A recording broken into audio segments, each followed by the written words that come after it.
we're going to do some artwork tonight. My name's Phil. This is my channel. Give me a second here while I make sure we are active.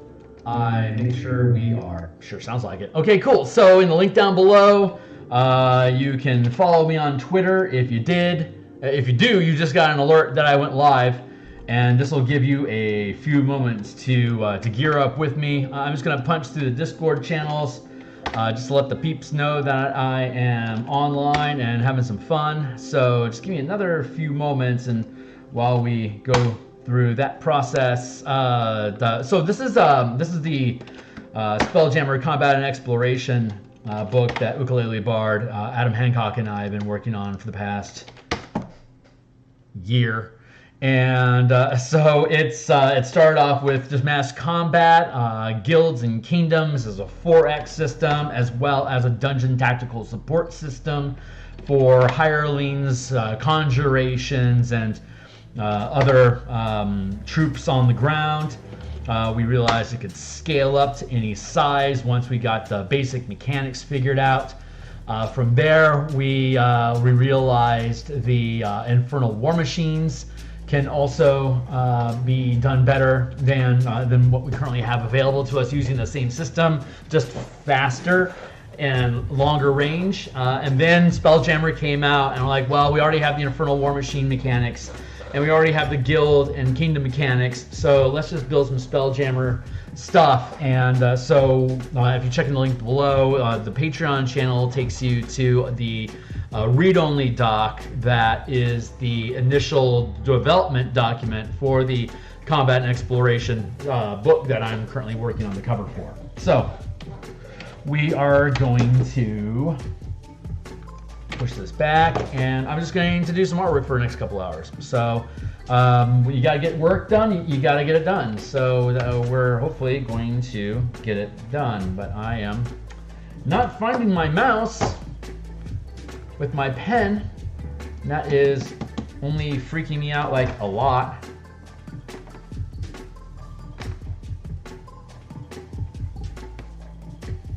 Hoping for a reinitialization. Okay, there we go. That, I'm wondering if my art pen's coming to the end of its career. I'm going to have to swap it out. The tablet I'm using is only about a year old, so maybe 2 at this point. So let's just get inside here.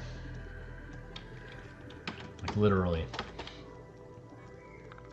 I'm just going to push some pixels around and get done what can get done. Not sure how far along we're going to get tonight, but this and the Eberron adventure are my 2 major art projects at the moment. And once these are done, I'm going to be building maps for both of them as well. And they're both going to come out into layouts sooner than later. They're going to be done with the edits and they'll be ready for layouts. I'm not sure which one will be done first, honestly. I think we have, I think we're going to be looking at layouts, ready for layouts, like done with edits and stuff for this book. I suspect by the end of October, which probably means it will publish in November, I reckon. This book cover should be done next week. At this point, I'm just grinding details on this Nautiloid, and I still need to do the lighting effects and the texture for the star moth. But it's coming along, and the Eberron piece we'll probably be working on that one on stream again. I reckon Saturday. I've gotten a Descent into Avernus Infernal War Machine Convoy playtest. The heroes at 12th level protecting El Terrell from being overrun by devils. So it's nice. We've got the El Terrell map, and we are zooming in on that to the 50-foot scale, which is the convoy movement scale for Infernal War Machines, because they can move 100 feet in a round. You don't want to have 20 squares, the 5-foot scale, to push your car over and over again when you're in a race. That's really dumb. So instead, you want to push out to the 50-foot scale and the 500-foot scale for larger like track movement or throughout the city. Like the Elturel map we have built out into it's 10 squares wide and 7 squares tall. Each square is 500 feet, so it's a mile across, which is accurate scaling for Elturel, and 700 feet north-south. And then, so we can take those 70 squares and then zoom in so that a 10 by 10 square is 50 feet per square. So you can have the actual tiling of city blocks and streets that are wide enough for infernal war machines to go down. So you can have a convoy of infernal war machines traveling with you across the cities while you're attacking devils and demons. A lot of them have wings equipped on them now, so they can hop up. We can do flittership combat, which is the 50-foot scale of combat for Spelljammer mechanics, and so they can hop over streets and buildings. They don't want to get too high up in the sky because there are a lot of siege fire that is under the control of the devils, and the demons have their own ballistic creatures that anything that tries to get too high up in elevation gets swatted. So the team is going to have to deal with that themselves as well. So I'm hoping it's going to be a fun mix of building, hopping, and then running down shooting on the streets to find siege points that the devils have set up as basically bulwarks against the demons coming up the chains that are keeping Elturel in place. So the areas where the devils have been able to suppress the demons are able to turn their weapons around and target the larger structures in Elturel. So the humans at this point, we're 12th level in the campaign. So at this point, the humans have established a stronghold, like a literal stronghold at the Citadel, the Capitol building in Elturel. It's that's where everyone is rallying to try to stay safe, and it's already a siege. It's already a structure built for being sieged in case Elturel was attacked in Faerun, not in Hell. So it's properly equipped to deal with an invasion. It's just they didn't think they'd have to deal with demons. So as long as the demons try to keep coming up the chain to get into the city, then the devils have to defend themselves from those creatures, which means that there's no real heavy pressure being put on the Citadel, which means that the team can use it as a long rest location for them to go back out into sorties to try to shut down. Each square is a different zone that they can, if they can take it out and take control of it, they have enough allies at this point that they can occupy each square. So they have to pick out what squares they want to occupy to create a zone of control, and then populate it with the forces that they've been accumulating throughout Hell for the past 8 levels, and then from there, that's going to they'll then be able to bait Zariel into showing up and twisting her arm into helping free the Archangel that is anchoring the place here in the first place. So get him free, and then maybe you can rescue Zariel and like reclaim her soul, but probably not. So regardless of whatever it is that you do, your primary objective is to get Elturel back. So once the Archangel is freed, either by defeating Zariel or being able to convince her to help, once he's free, then the city can ascend and go back to Faerun, and the campaign's over. You can go back to Hell and rule it like as the Lord of the Infernal Engines, or you can go into Hell space and then start playing Spelljammer. So that's the thought process behind that. This whole book is about scale, dealing in scale. Ships can move 100 million miles in a day if unobstructed, and they can move. They can hover, and they can go at a speed of 30 feet per round. So they have a really massive scale range that they can interact with the campaign world through. So we've built since they're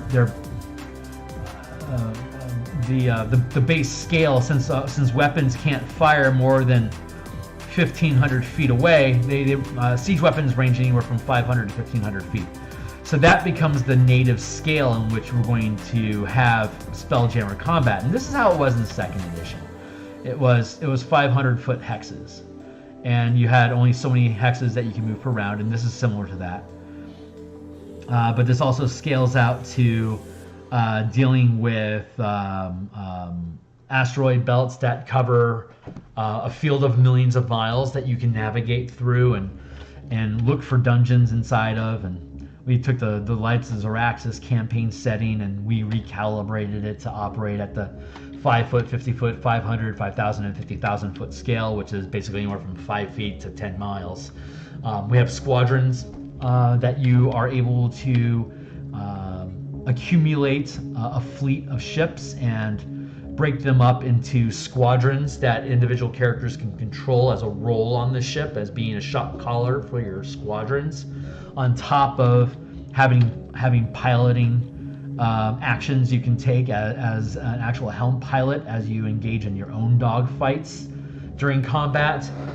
There's also there's siege commanders, which oversee all of the siege weapons that you're firing from your ship, and a squad commander is basically a siege commander, but working with multiple ships instead of multiple weapons.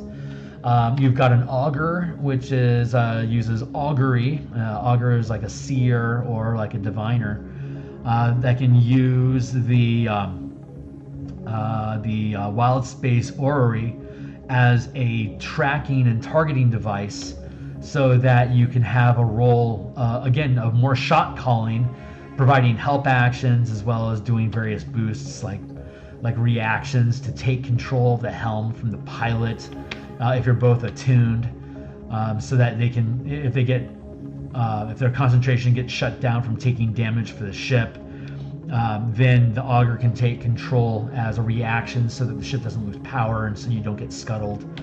Stuff like that. So there's 4 roles, but each character can play multiple roles on top of casting their own spells or attacking creatures on deck if you're being boarded, or if they're within a close enough range, archery fire or Eldritch blasts to target enemy ship crews that are trying to man ballista or siege weapons. If you can take out the crew, the siege weapons slow down. If the siege weapons slow down, your ship doesn't get damaged. If your ship doesn't get damaged, the pilot doesn't have to worry about concentration and losing it from shock.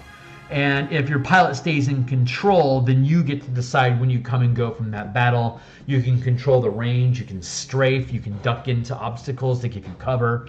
You can make a dogfight out of it. You can ram. You can skew their gravity plane or scuttle them, so that everyone on the ship gets thrown off of it and they have to float and swim back on the ship, potentially knocked out of action for multiple rounds while you're skewering their ship with your ship while your pilot's making attack rolls with the ship ram to basically melee attack it to death. So if you're going to be a pilot, the ranger or the paladin would actually be a really good character to channel your martial magic through as a ram attack. Like a scorpion ship, you want to have an eldritch knight, a ranger, or a paladin in the helm, because you've got those claw attacks. You can grip onto a ship and then skew their gravity to cause everyone to get wrecked out. Then you just just lay into them with your siege weapons up in the tail. So super effective weapon. The Nautiloid, of course, has 8 tentacles. In this system, every time you get grappled, everything in this game has multiple grapples. The scorpion ship is the most minimal with 2 different claws. It can do 2 grapples. So if you want to escape a grapple with a ship, you have to use an action to break free of each individual claw. So if you've got a full crew of combatants on this Nautiloid and you've got 8 tentacles, each tentacle can be controlled by a different combatant. Or the pilot can make attack actions using their attack action economy, multiple attacks per round, to control each tentacle, and as one latches on, they take control of another tentacle and have that one latch on, and then take control of another tentacle. You can see this one's closing in here. So if you can get 3 or 4 tentacles on there, then the enemy has to spend 3 or 4 actions trying to break free if they don't like the circumstance. And you can be doing crushing damage each round while you're doing it. So while the pilot is trying to break free, they're also having to worry about their concentration because they're taking damage with the ship. So if they lose their concentration from all this crush damage, the ship gets scuttled. And then you just start and just destroying it. Anyway, it's super cool. It's super freaking fun. It's like with the ship combat system, it's almost like your characters get to play monsters for a little bit. Because when you're controlling the ship, you've got these different type of actions you can take that are different from what your character could do. But you can spend your actions on your character doing what they want to do, and of course, like animate object to bring your ship to life, and then awaken your ship so it can be a creature. Freaking love that. That is my favorite piece. I think that is just so super fun. But yeah, so it's a book, and here's our book cover. So we're making a book cover. We've done. You've already seen us do some of the artwork for this, or rather, some of the mapping for this. We've restructured Light of Zaraxis to utilize these resources. All the one-on-one stuff. There's nothing needs to be changed there. It's just the ship combat that needs to change for individual ship combat, ship exploration, as well as the final battle of fighting the elves at the Citadel of Zaraxis. And that's a larger scale squadron mass combat system where each square is a mile that you could then pan in to the 500-foot scale if you wanted to enact the squadron combat between multiple ships inside of the same mile. And then you can scale in again to the 50-foot square if you want to have your ship specifically target an enemy vessel to dogfight.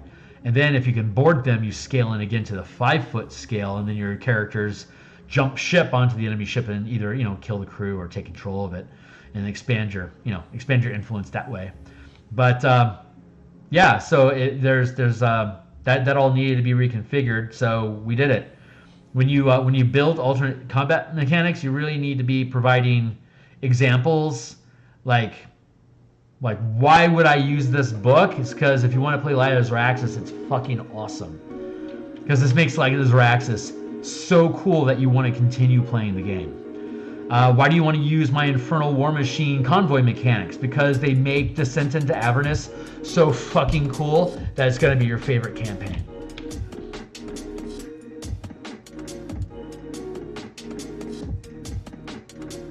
What do you do when you add them both together? You create Hell Space.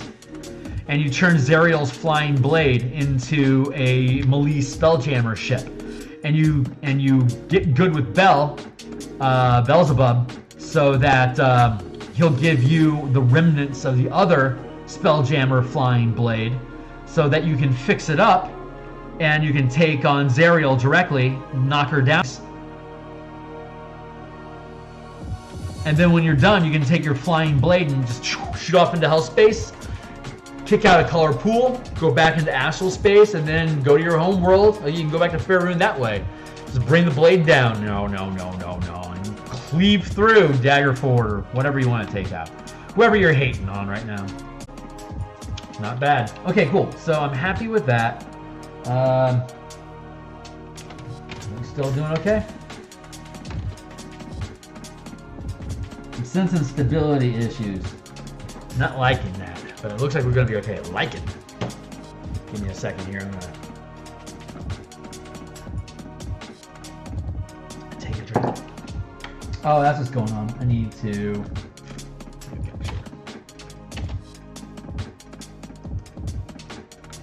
There, that's what I needed to do. All right, Peachy.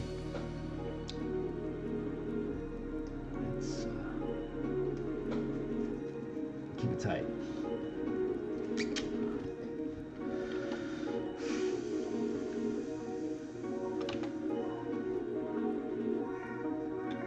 Is that doing it? Yeah, we're doing good. Okay, cool. Let's see. What am I looking for? Top. There we go. There we go. All right.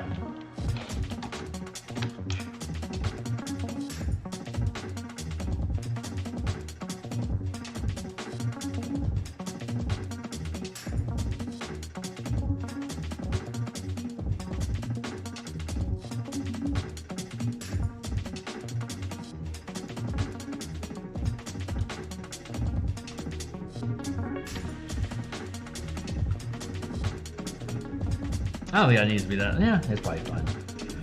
Oh man, I don't know what I have to say. I might not have anything to say. I'm just gonna listen to some music and push pixels. But you got a question? Hey, if anyone shows up and you're watching the stream, like, subscribe. Down in the description down below, there is a slew of books that I've already published that are on the DMs Guild. What's most interesting to note is that if you go into each product page and click on the eye on your phone, or click on full preview, then you can, what is it, full size preview? Or I don't remember what it's called. Anyway, all my documents are 100% preview. You can read them cover to cover, as though you went to the bookstore to check out the most recent cool D&D book that's come out. You can read it cover to cover before you drop your money down. Everything's 35% off. It really helps encourage me to invest the stupid amount of hours it takes to produce these books, and I don't produce books for nothing. I mean, like, I don't make frivolous books. If you're familiar with the works that I've done, everything that I produce is a hole in the system that Wizards has that needs a solution to. I'll probably, I guess, get around to making subclasses and maybe like weapon, like magic items and stuff like that eventually. But where I've always really focused in on is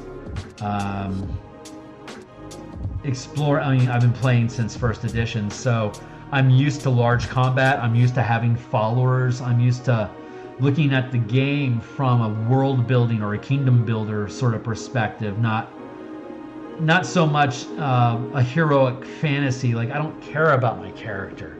My character is it's just a user interface that I use to manipulate the game world that I get to play in, or I'm a forever DM. So when I build a world, I build it more from like a faction perspective. I really don't care about, and everyone's gonna hate me for this, I don't care about your backstory. I run 1 to 20 campaigns. I run them in about 250 hours at 4 hours per session. It takes about a year for me to go through them. And the priority in my campaigns is always, we're going to change the world. And if you figure out a way to make your character's lost love interest backstory fit into what we got going on, let me know and we'll make it work. But that's not my priority as a DM. I am most interested in exploration, geopolitics, and the larger questions of, like, what does magic do to a world and society? 5th edition is very much driven towards the individual character. Your character's story is what's more important than anything in 5th edition. But a lot of people who've been playing this game a lot longer than Wizards of the Coast have been in charge of it, and a lot of us really are more interested in changing the world. And you know, world building and having having an ongoing campaign where each of your campaigns is having a sizable impact. Like, your focus is, we're changing the world, and we want to see what those changes are going to do to the next campaign. It's just like, first edition players, we expect our characters to die, so we don't get attached. I mean, each one of them is cool. Like, 3rd edition made making builds cool. Before 3rd edition, your character was like, you're either going to multi-class and go up levels like ridiculously slowly, or you're going to be a single class because that's what they offered you. But with the advent of 3rd edition, multi-classing became a pre-qualifier for you to become super cool. So the game really started to transition into, you are cool.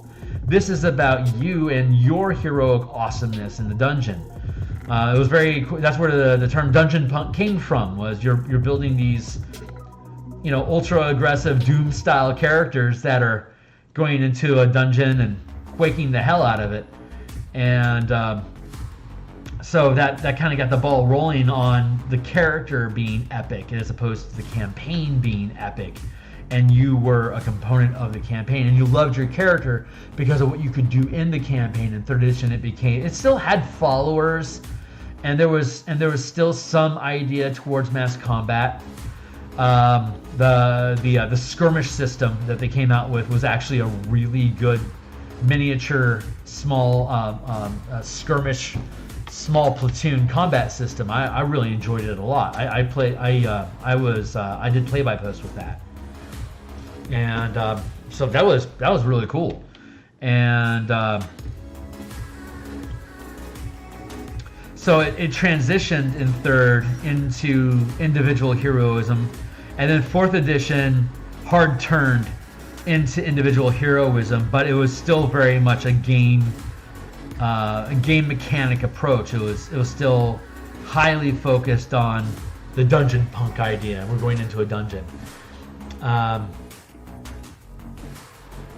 But fifth edition rolled out, and it moved completely away from combat, mass combat, kingdom building, and it became far more focused.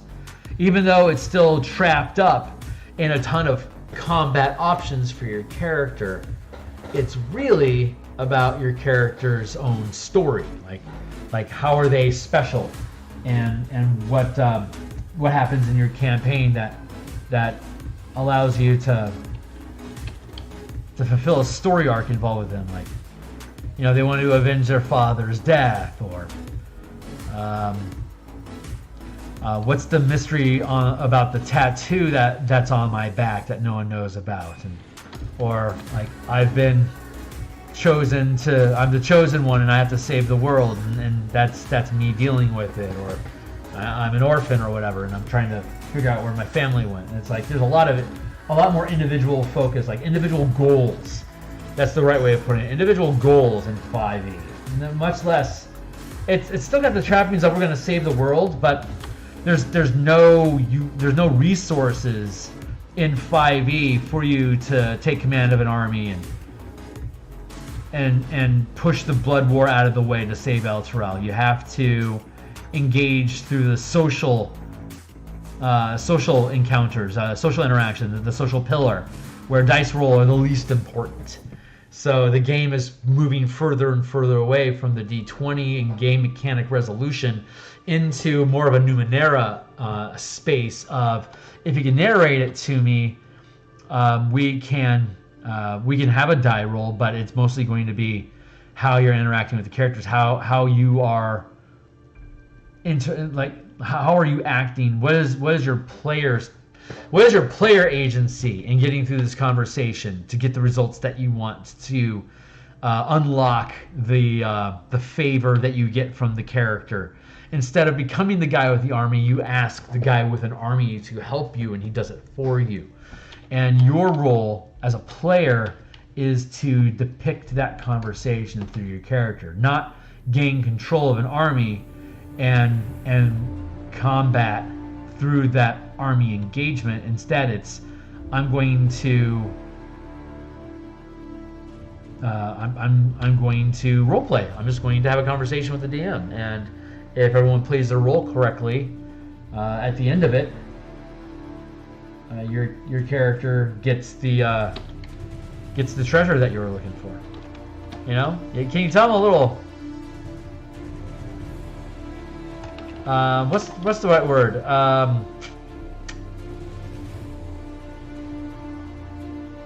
Hostile is probably the best way to put it. Hostile towards the 5e game as I perceive it.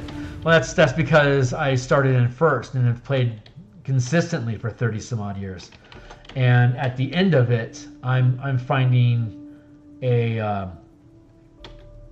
all the stuff that was really cool is being translated into, like, they've got this like the 5e combat machine, like the actual dice resolution mechanics of 5e is the best mechanics D&D has ever had, but the mechanic design behind it is the least inspired that it's ever been.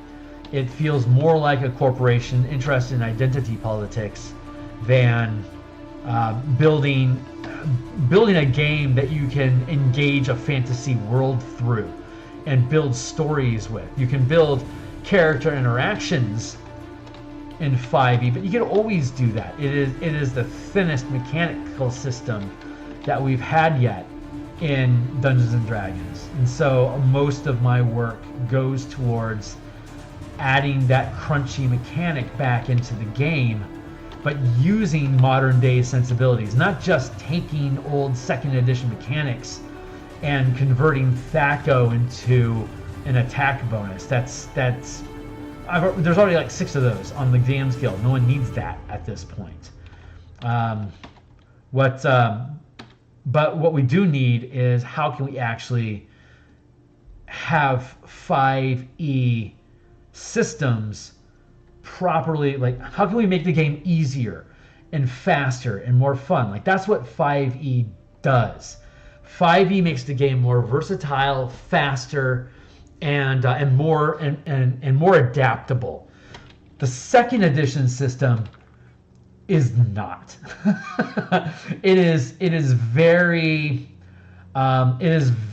interested in the specifics of it's just got a very wargamey feel to it. It wants to pay a lot of attention to how fast can you turn your ship. What's another? How much crew is left on your ship, and thus dictate how fast your vessel can go.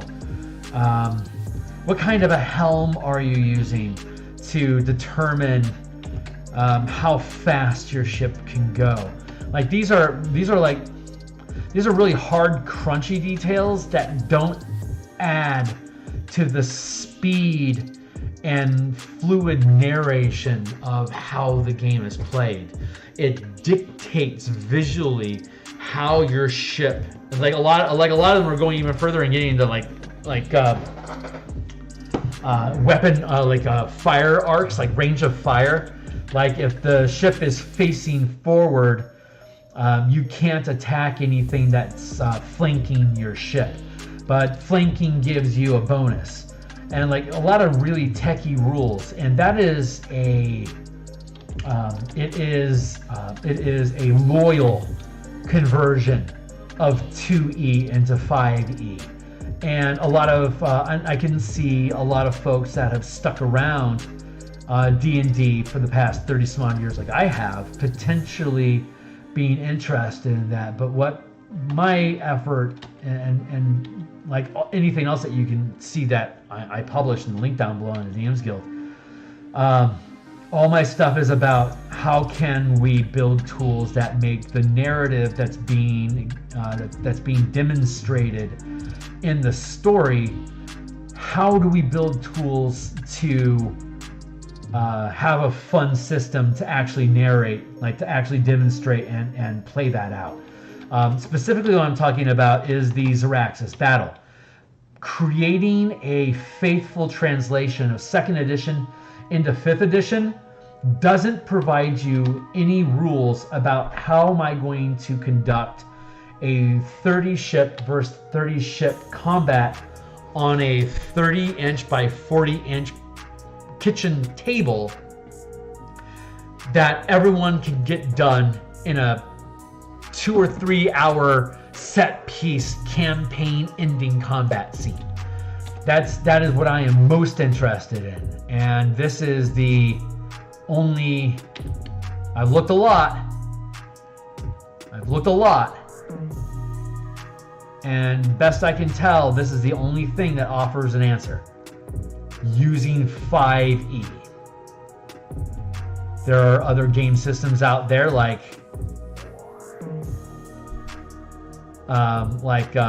X-Wing that allows for mass combat systems of squadrons that this is nothing like. It doesn't have anything to do with 5e, but there are games out there. It's just first and second edition had the mechanics to be able to do that, but they had never been properly updated since second edition. So like even third edition wasn't able to effectively deal with a fleet of ships at sea or in space to be able to conduct a battle that resolves in 4 players with roughly 16 actions between the 4. Like you basically get 4 actions per round, as a character. You've got your movement, you've got your action, you've got your bonus action, you've got a reaction, and you may have additional attacks that you can take.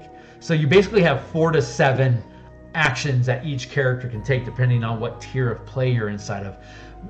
Assuming that you don't have conjure animals or other ally NPCs on the board with you. But if you do, the amount of action economy that your team is able to generate per round allows them to deal with far larger CR challenges than just 4 characters. Like the game is calibrated to 4 characters on their own.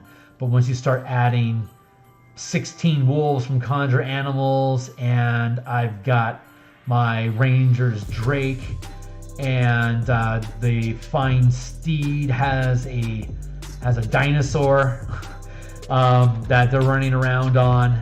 It gets crazy quick, and the game isn't calibrated for all those extra bodies, but that's how the game is played. So you have to calibrate the game to how it's actually played. So there's actually more like around, between 4 characters, more like around 20 actions that are taken aside from what the DM does each round. So that's the same scale. That's the same action economy that these fleets of ships offer. And your characters have the flexibility to be able to scale in and out from 5 feet to 10 miles when they're when they're declaring actions of what they're doing individually or commanding their ship, their crew, their squadron, or their fleet to do. And it's all the same action economy. It's just at what scale is it at, what do you have communication with, and what action and what resources are available to you that specific battle. So that's where all that flexibility comes from. It's super cool. That's something, we don't have 5 copies of that on the DM Guild 1 month into Spelljammer being released. We probably never will until I get this thing published. So I'm publishing this thing. So all the mechanics for this is in the description down below in the Patreon link.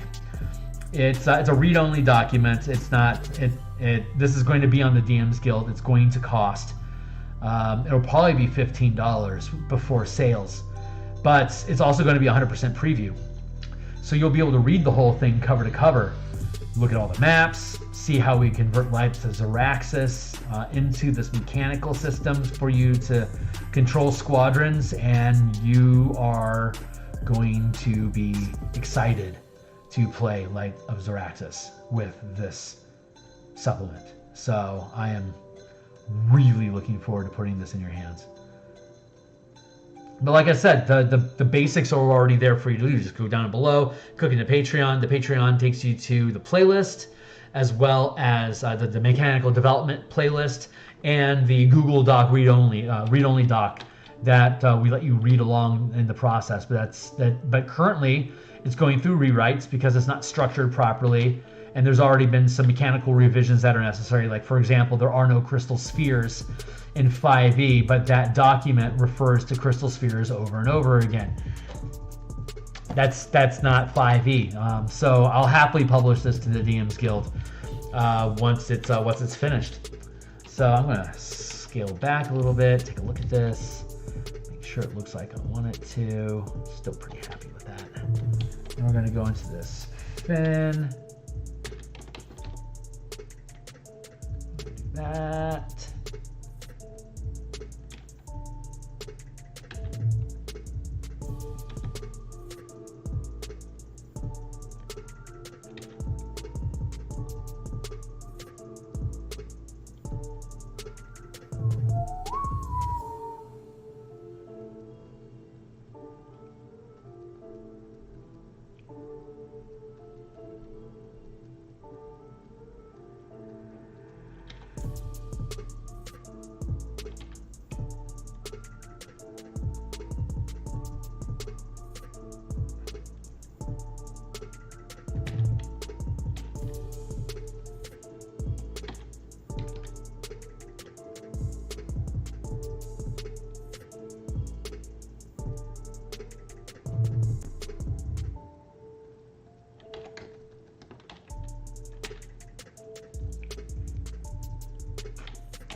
There's other 5e systems that attempt to address larger scale combat, and they almost get it.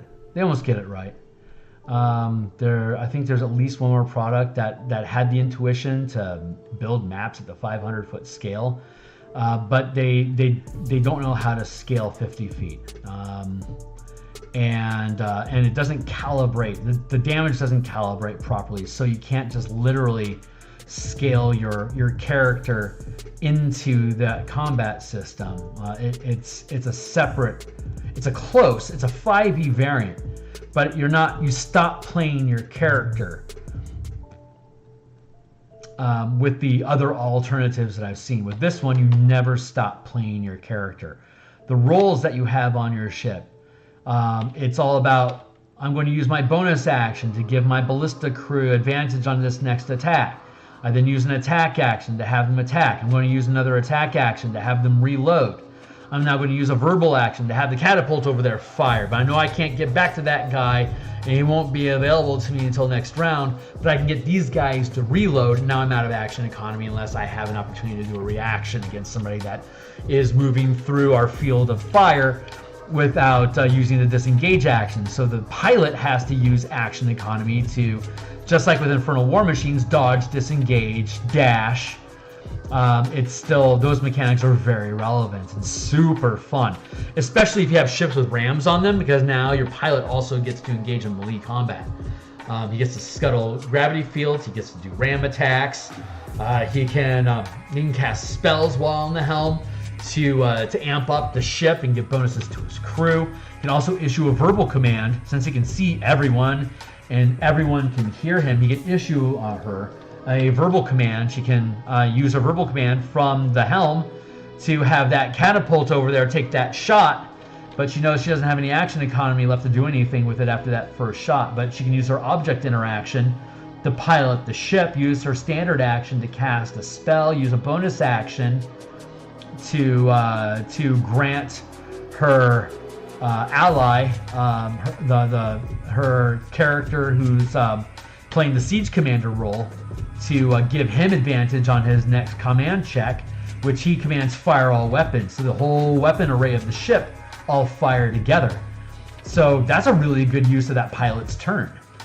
And then you've got the augur, who's calling shots, targeting enemies, boosting spells, casting True Strike for that catapult squad over there. And then you got a support character that's on a spell cannon that's using a juiced up cantrip to deal ballista damage as well, on top of maintaining concentration for the ship pilot while they try to recover from the last hit the team took. Fun stuff. So your characters are using their normal combat action economy to have normal 5e combat. It's just everyone is controlling the same creature together. It's just like each ballista weapon is like it's its own head of a hydra, you know? So, and then each squadron is exactly the same as a turret, except that there's, you know, multiple ships instead of multiple guns. So you're commanding a whole squadron to engage another squadron, or to reposition, or to provide support fire, or to pin down an enemy ship, or siege a structure. There's all sorts of stuff that you can have them do at the squadron level while dogfighting at the 50-foot scale on your own ship. So super freaking fun, very dynamic, and it's fun seeing how when you have multiple scales active at the same time on the battlefield, what the team wants to focus on. Like you can have one player that really enjoys the tactical squadron mechanics of engaging multiple enemy ships, while another character loves commanding a siege, like it's a paladin, and he's got a bunch of, like he's a Sorkadin, and he's got a shitload of spell slots that he can dump into boosting smite fire into a ballista weapon, for example. So super cool, fun stuff. Very, very fun.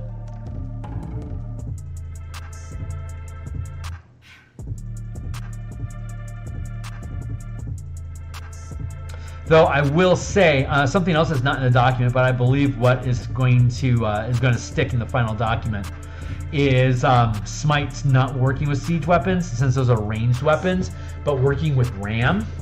So now your paladin has a reason to be the pilot, which is super freaking cool. I think that's super cool. So forgive me for geeking out on that, but I think that's totally worth. That is the right placement. I think I need to warp this one.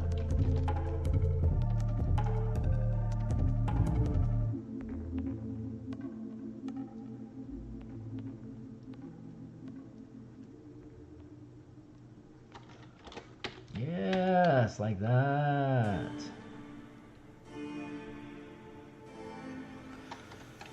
Save, image rotation, horizontal flip. Just check my symmetry. And then we're going to work on some siege weapons, I think.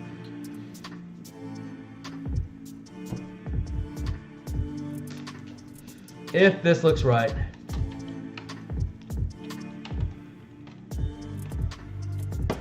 All right, well, that just crashed.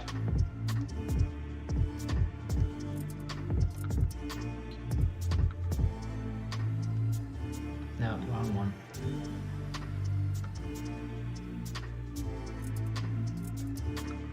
What time is it? 7? I'm going to start setting a timer.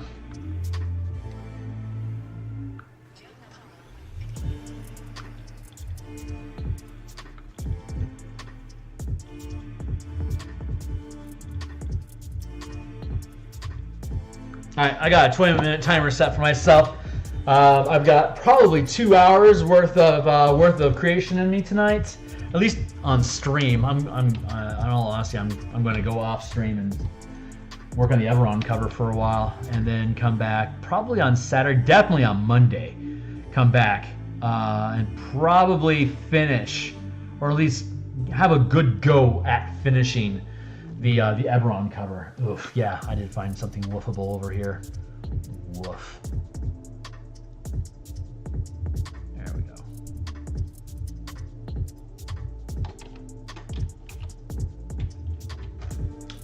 I need to come back through and do a bunch of sigils and stuff on that, but I don't think that's, if we can get done with the turret, with the siege weapons fast enough, we can start painting, like decorating.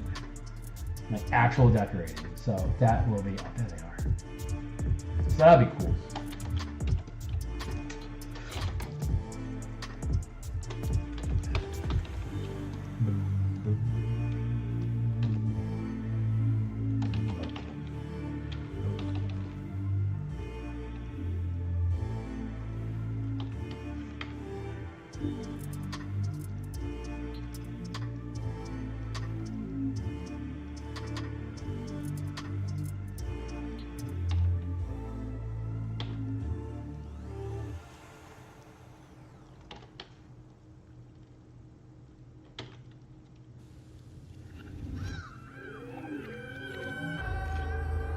I gotta say though, man, I am super hyped.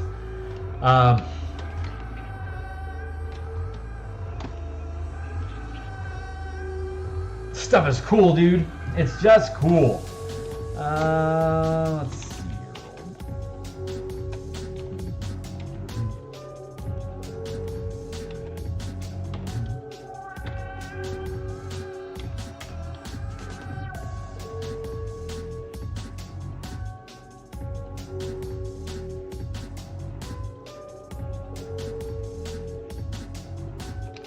By the time this hits, I mean, it's going to be probably November, like late November before this thing actually lands.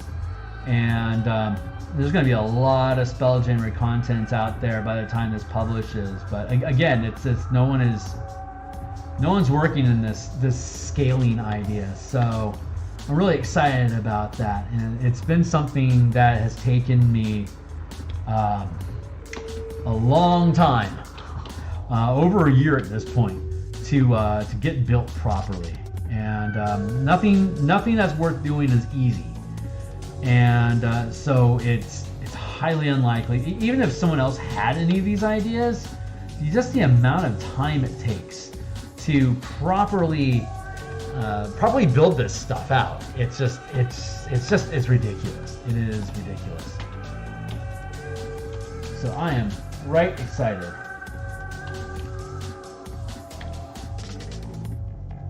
I'm mostly excited just how well it works. It works so good.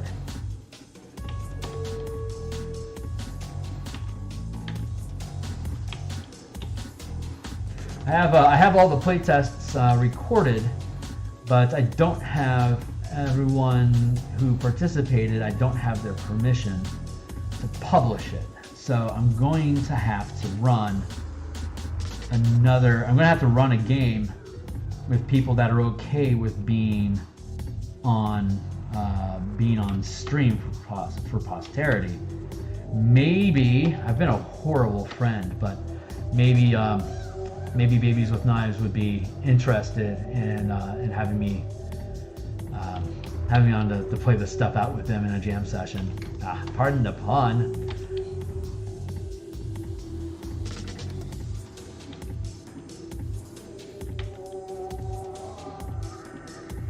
But I have not been a great friend to their channel. Mostly just meaning I haven't hung out with them in like for freaking ever. And I really need to. I'm just being a horrible friend at this point. So I'm sorry, guys.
Ugh, these rough edges, I'm the worst.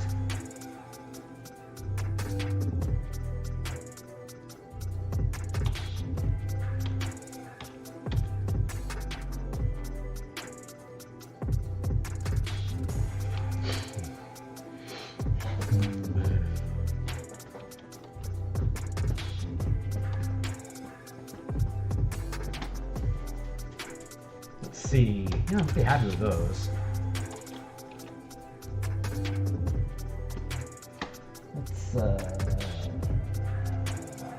Let's build something else.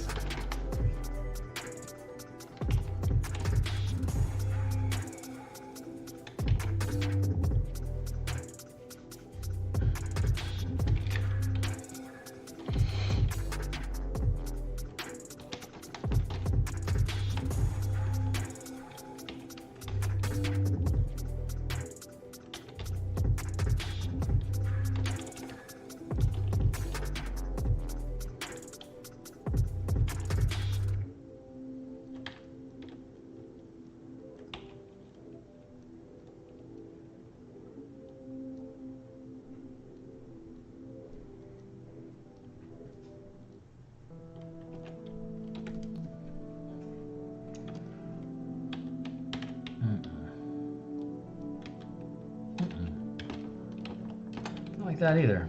Come on, Kearney.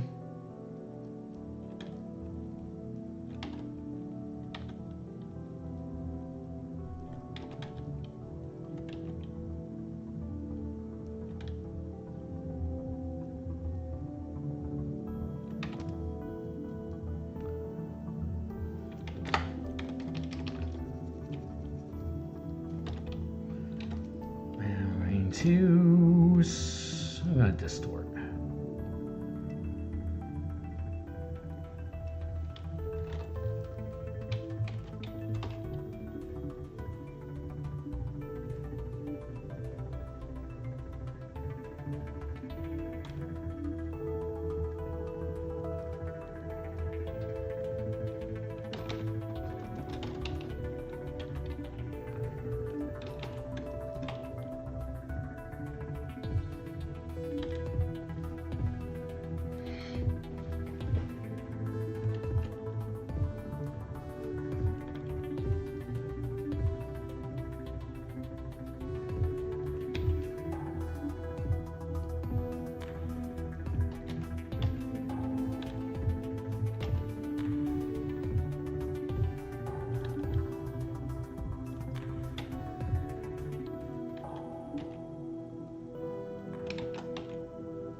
Yeah, not bad.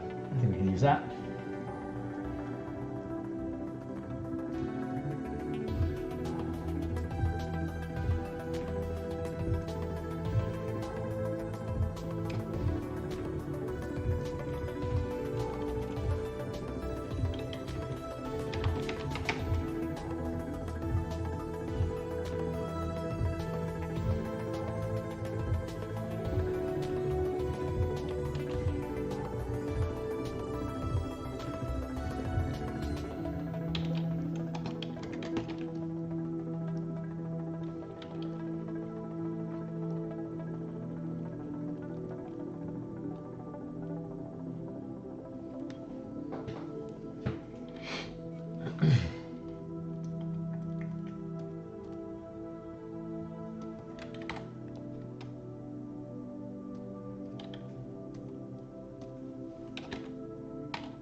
Like, subscribe, bloody blah, yada yada.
Beep, beep, beep, beep, beep, beep.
My lunchtime adventure team has requested Spelljammer for the next campaign. They're level 16 right now. We only have an hour and a half at most, sometimes only an hour of play, depending on depending on the day's workload. So it's likely level 16 now. I'm gonna take it to 20, and it'll probably be another. Well, it should be another.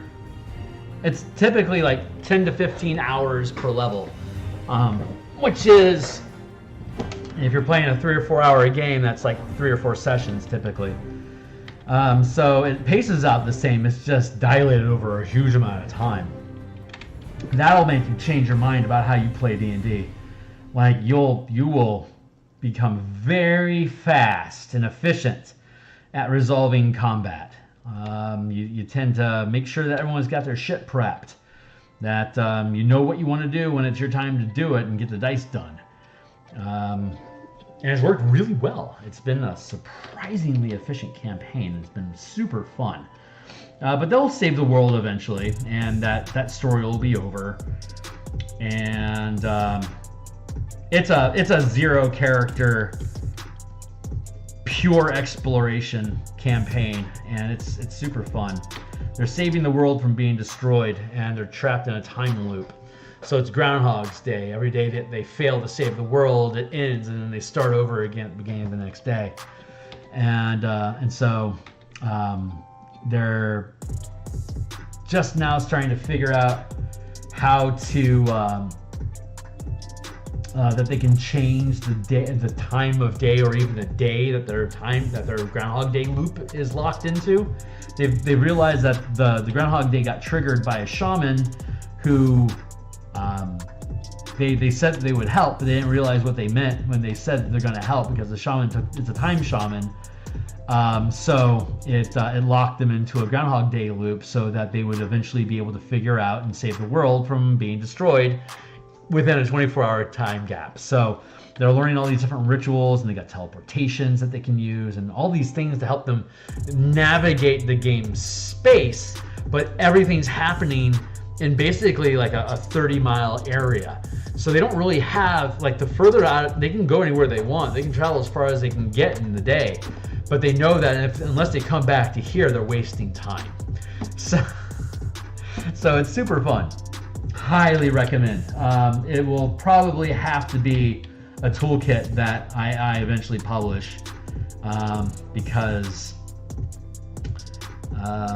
time travel is intense. But I think that might actually be my first non-DM Guild product. That might be that might be like my first Kickstarter project. That would be fucking cool. I ought to do that. I really ought. It takes place in Eberron.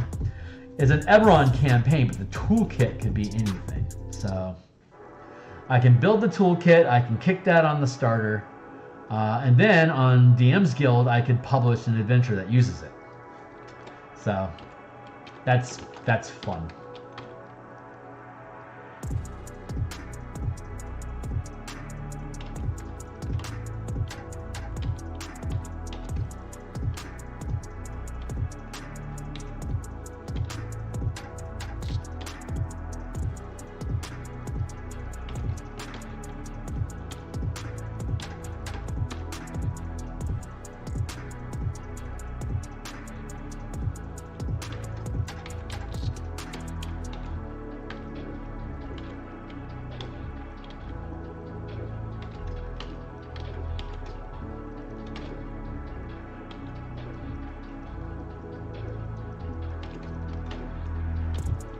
This guy is so rough.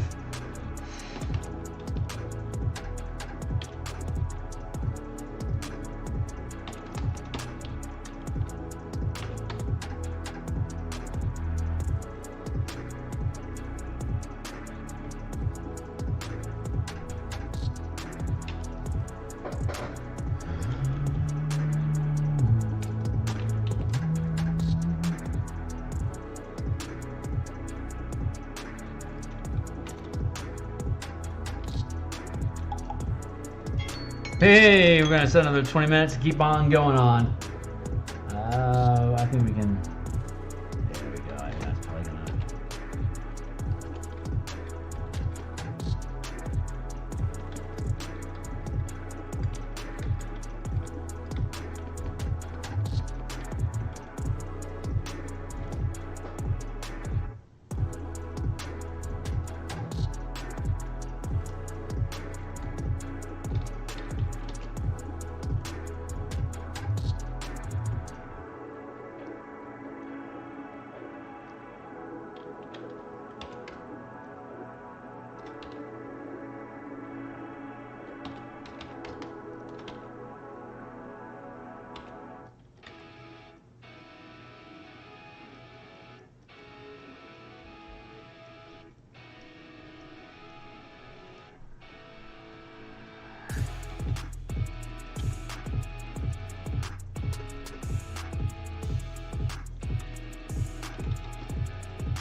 Here we go. Let's try that again.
This is that detail work I said I wasn't going to do, but I couldn't help myself. I have to do it.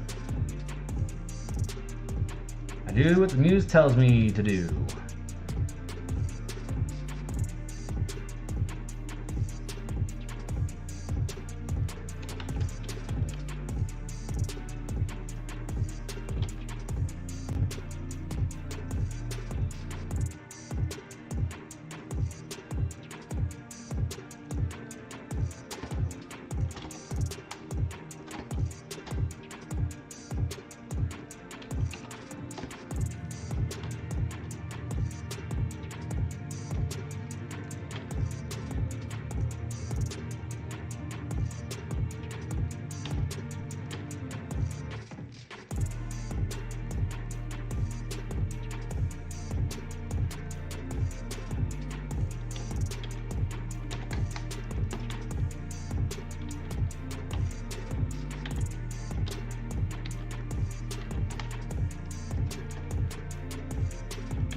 Yeah, I think I'm okay with this now.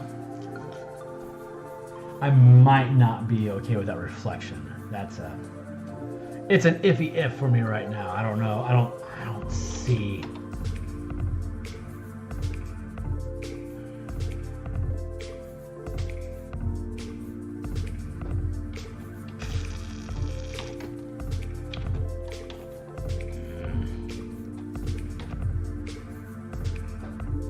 The problem I'm having is this window frame. The circular framing isn't pulling off what I needed to do. This will probably fix it.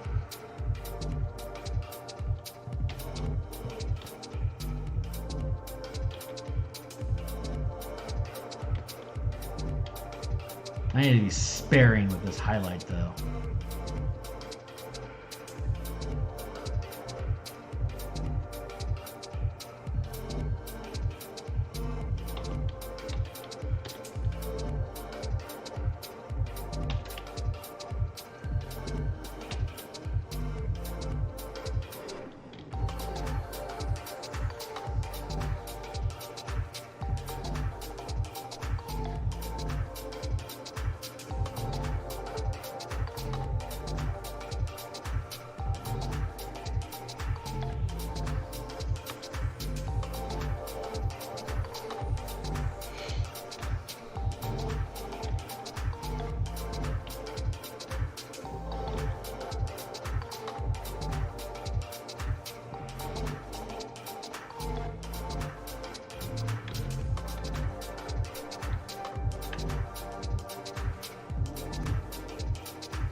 What is that clicking? Hold on. I'm afraid I have a fire. Hold on real quick. Something weird's going on.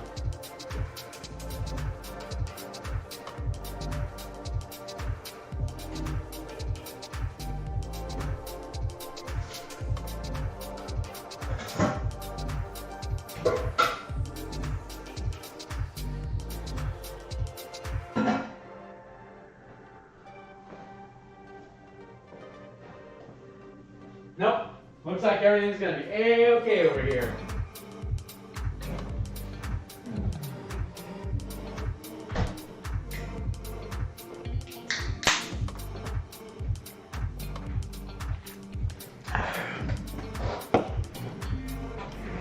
All right.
Go.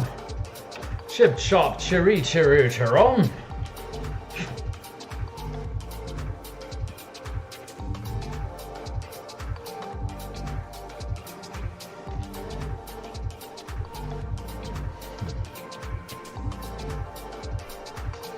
I need that.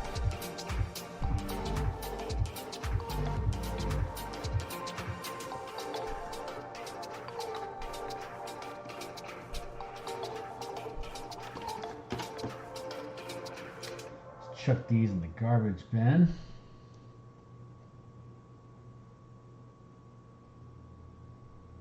Garbage.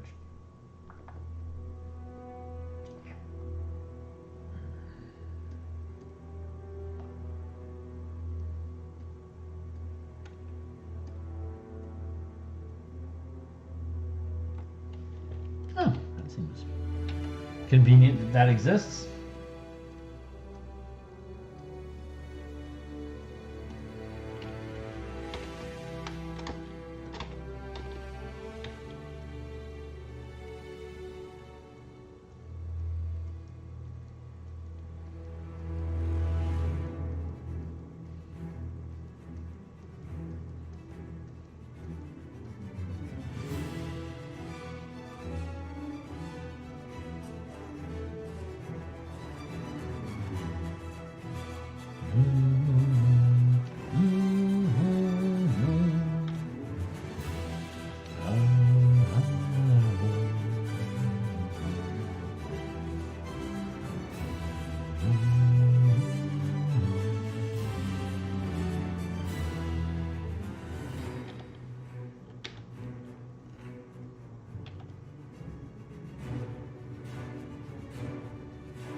Beer o'clock here at Phil Kearney Creations.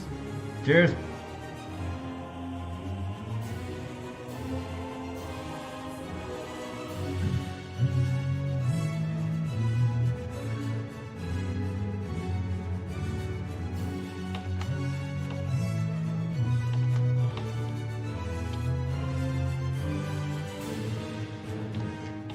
Huh, what is... Oh, is that a tentacle thing? Sure is. Alright, let's close that up.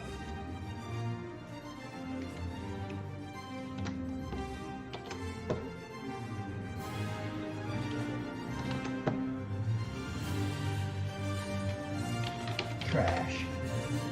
It says trash, but it's actually trash.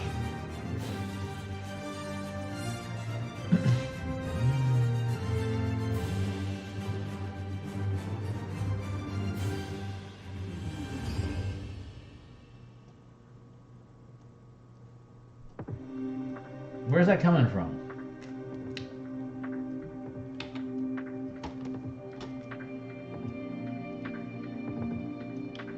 Oh, it is right there. Okay.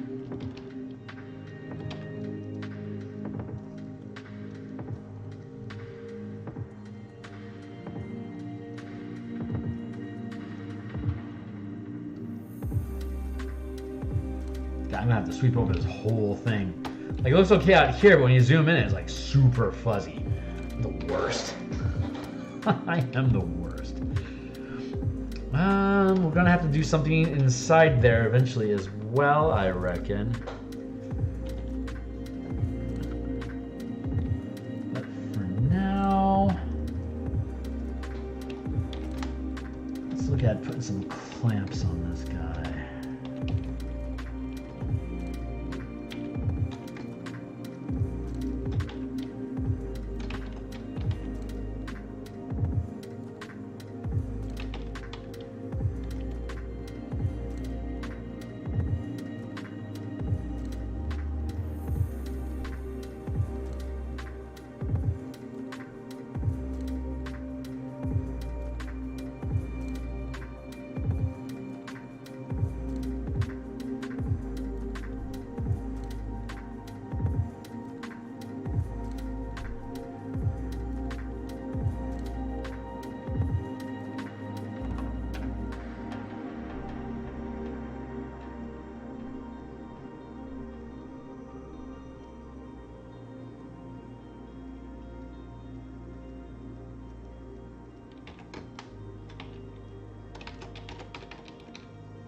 No!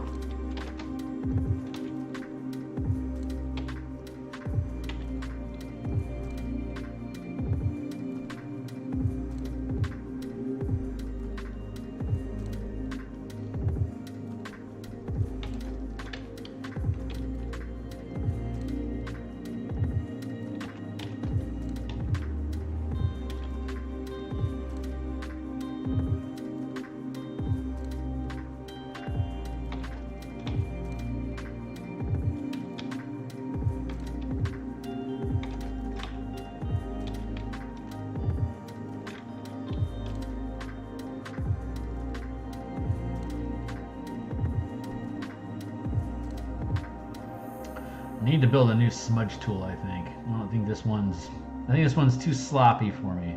It's great for clouds, but it's not good for all this intricate work that I'm trying to do these days. So I think my tools need to adapt, which probably means I'm going to have to have a brush making session. So we'll have a brush making session sometime soon. October, I promise.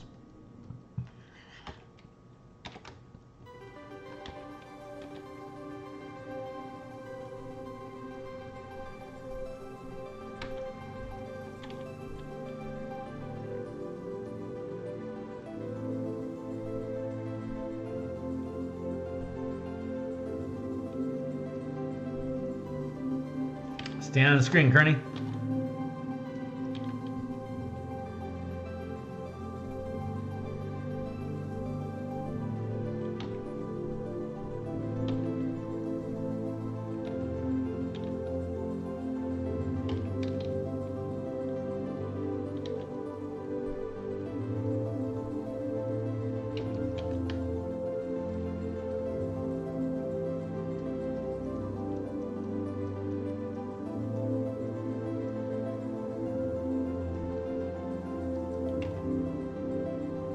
So bad at this job.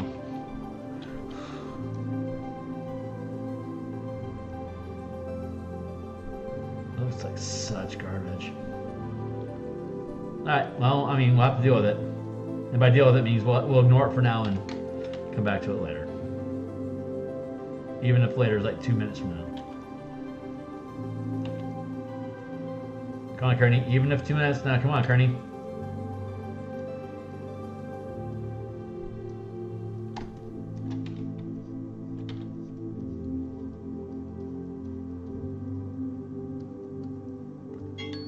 Thank you.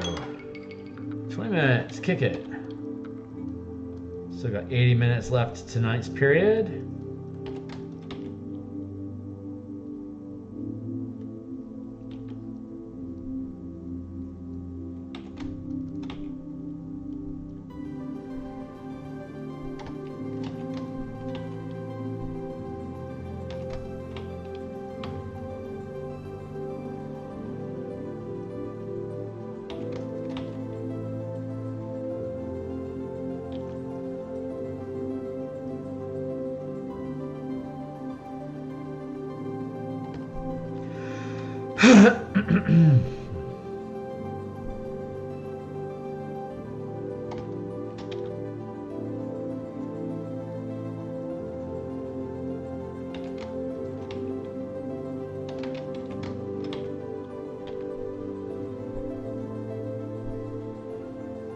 There we go. That feels pretty good.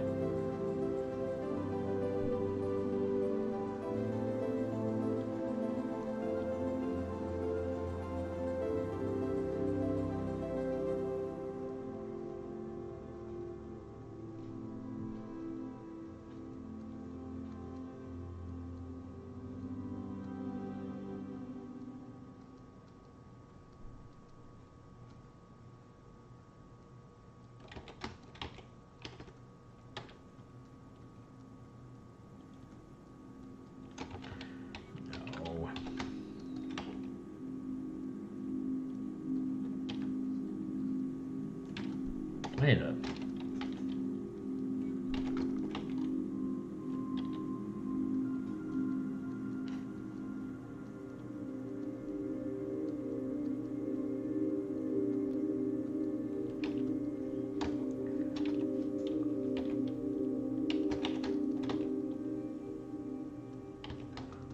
Oh.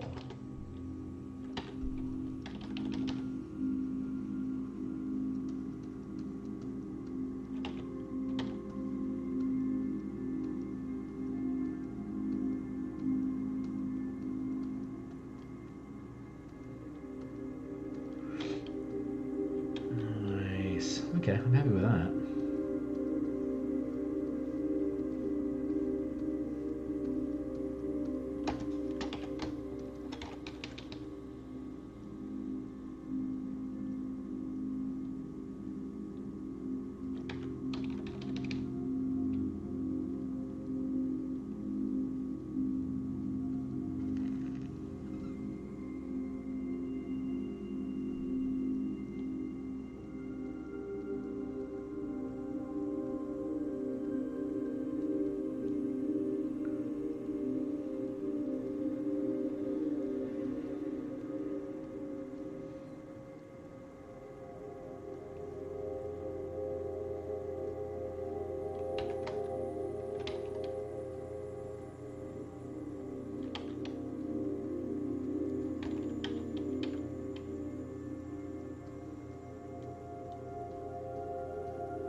There we go.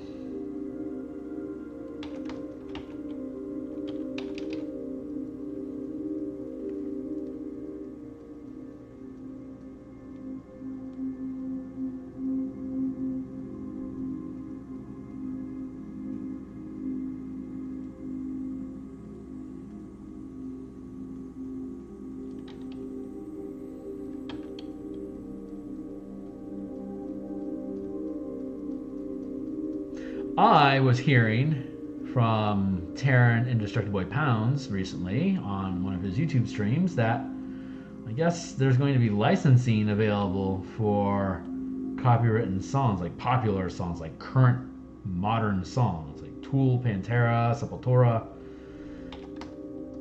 that we'll be able to license, hopefully, or instead of buying out just flat license for it, you can revenue share with these songs. So instead of getting a strike, you just give whoever claims the strike, they just get the revenue, and you don't get a strike. So you can keep doing what you're doing as long as you're paying your dues to whomever deserves them. And I always wanted it to be that way.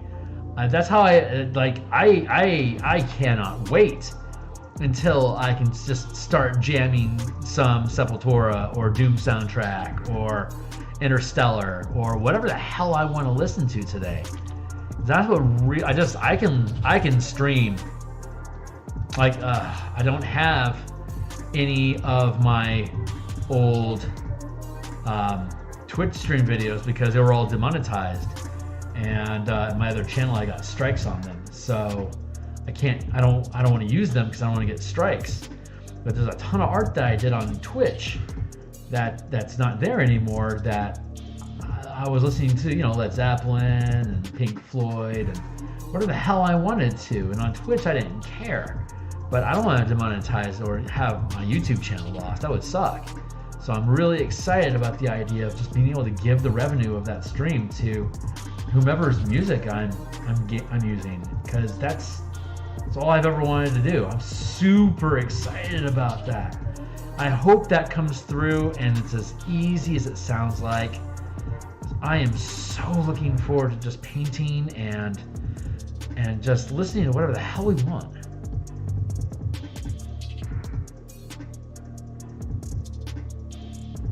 I will be able to paint so much longer if I can just slap in Momentary Lapse of Reason or something.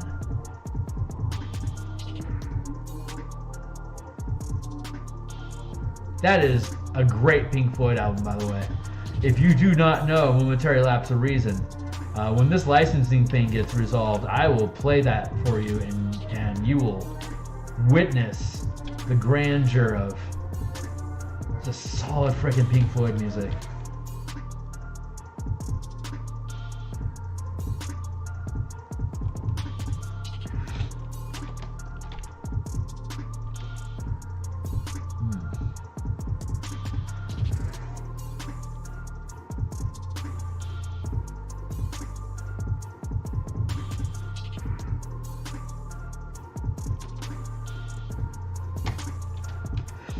Ain't that sick? Holy shit.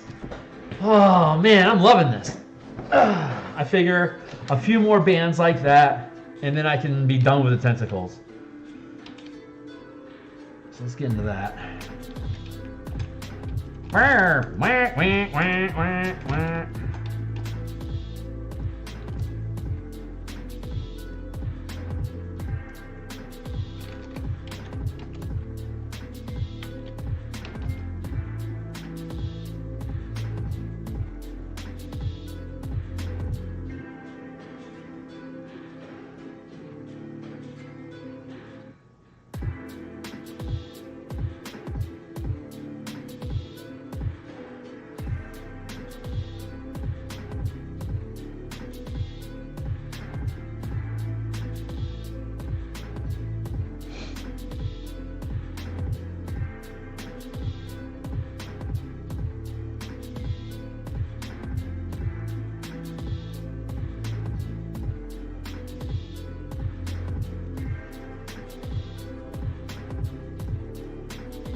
Yeah, buddy.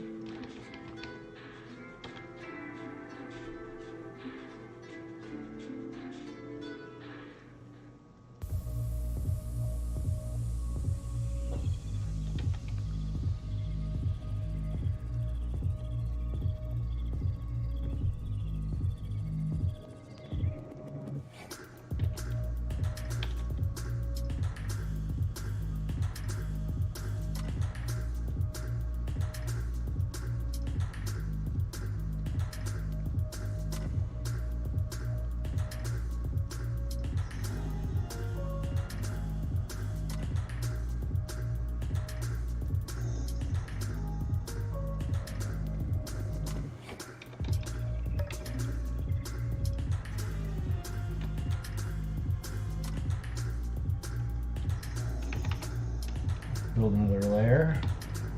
Layer.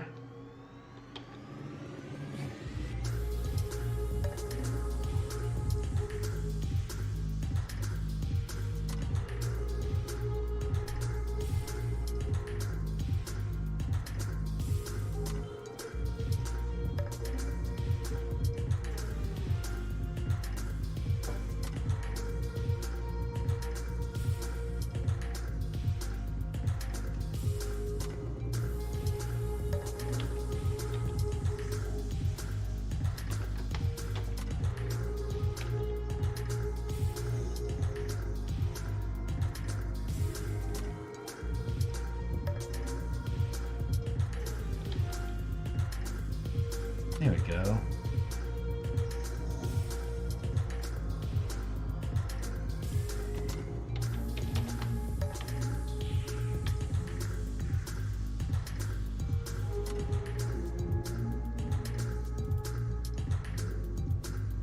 I think I'm gonna have to watch Kung Fu Hustle again sometime soon. That has been on my mind lately.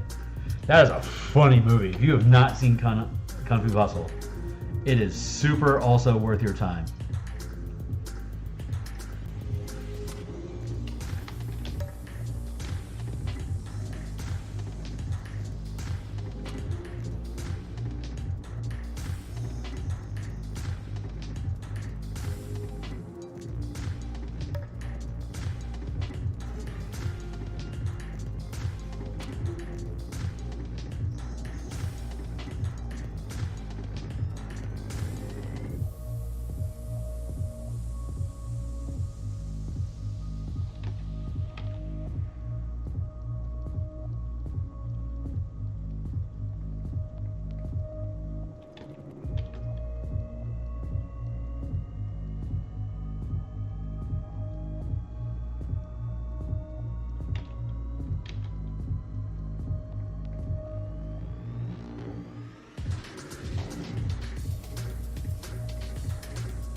If you do well with the upfront details, it generally buys you a lot of ground in the back, a lot of credit for the background.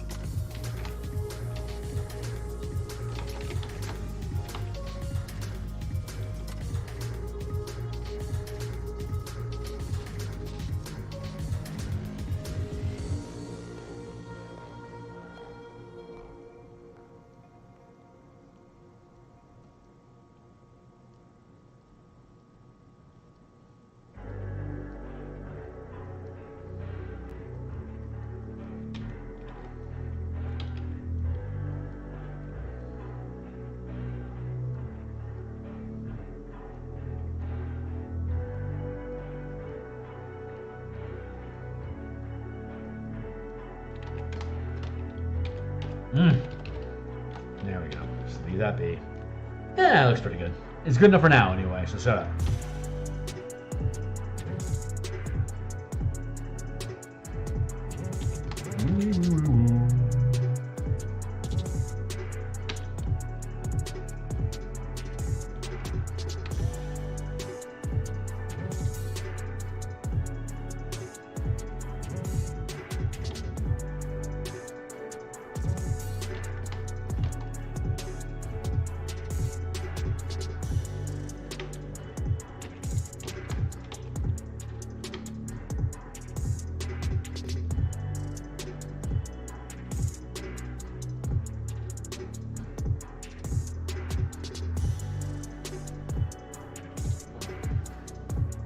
Yeah, get that on Dally.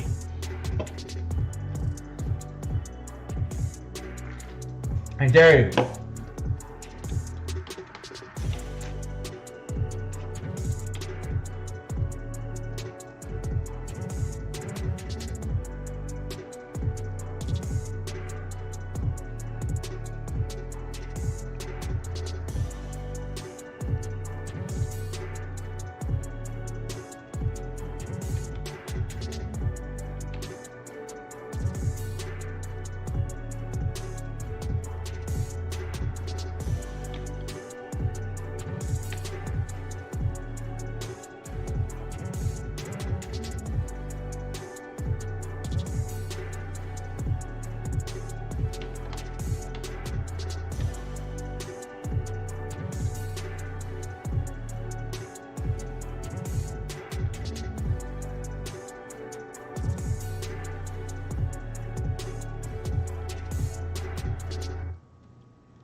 Yeah, that feels pretty good. 1, 2. Do I want a third brace? Oh, no.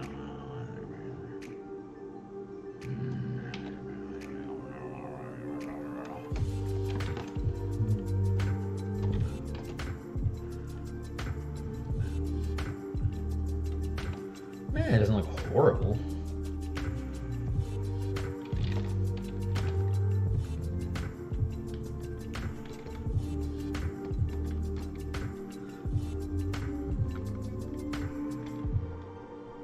Yeah, actually kind of does work.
Hey, hour left. Hour left? Yep, hour left.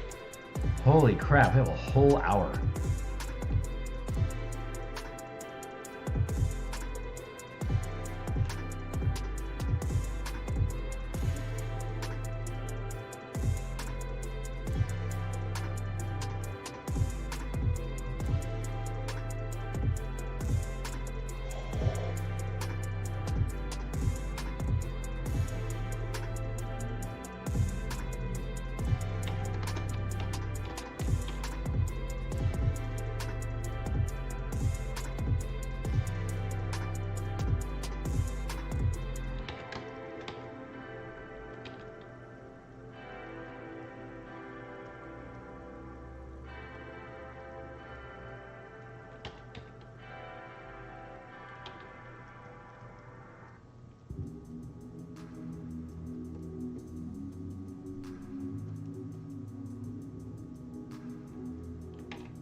Really feel the muse settling in now. Thanks, baby.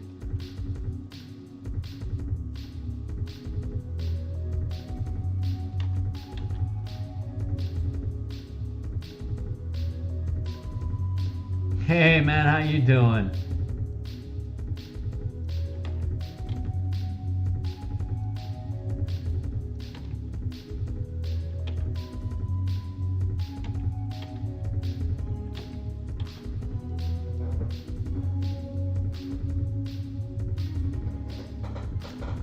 How much long? I'm around for another hour.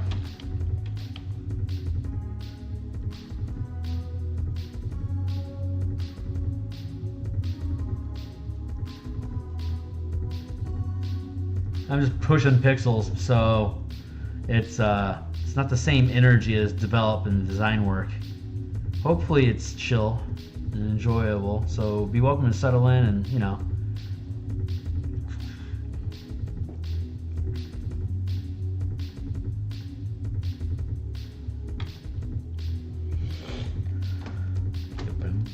There we go so far. I'm gonna hit save real quick and have a sip.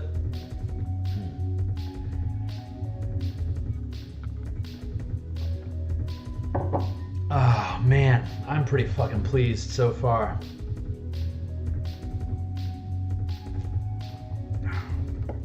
I'm going to need to work on this part here. It's been a really rough day. Oh, I can feel you, dude. And I added today driving a company diesel truck and clipped. Oh shit. I am so sorry to hear that, dude. That sucks.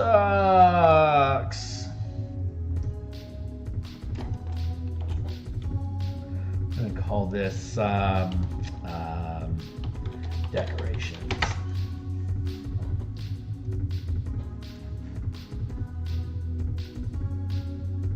Body mass. Thank you.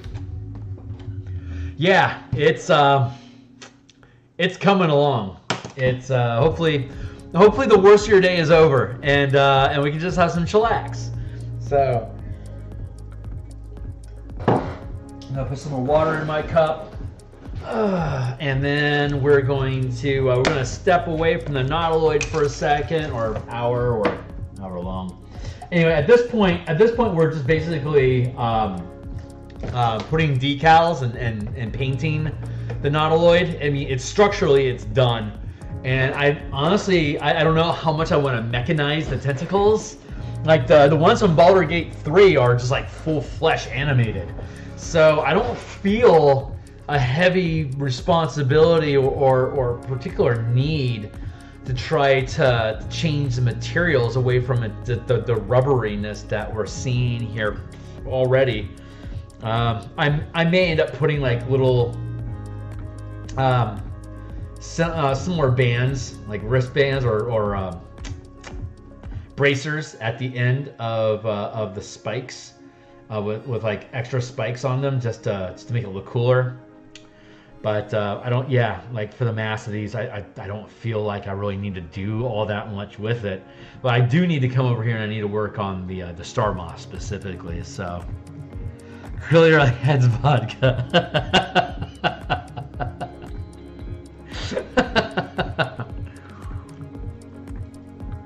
Oh. So, we are going to collapse the Nautiloid. We're going to make it disappear. And open up the star moth. Here's the back wing. Here's the front wing. Here's the body structure. I don't think I need extra ships at this point. I'm going to go trash. Now I'm going to pull reference. Nautiloid out of the way.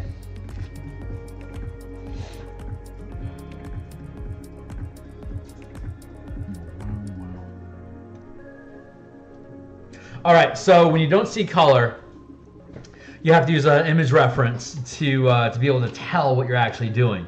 Like I just pulled this color.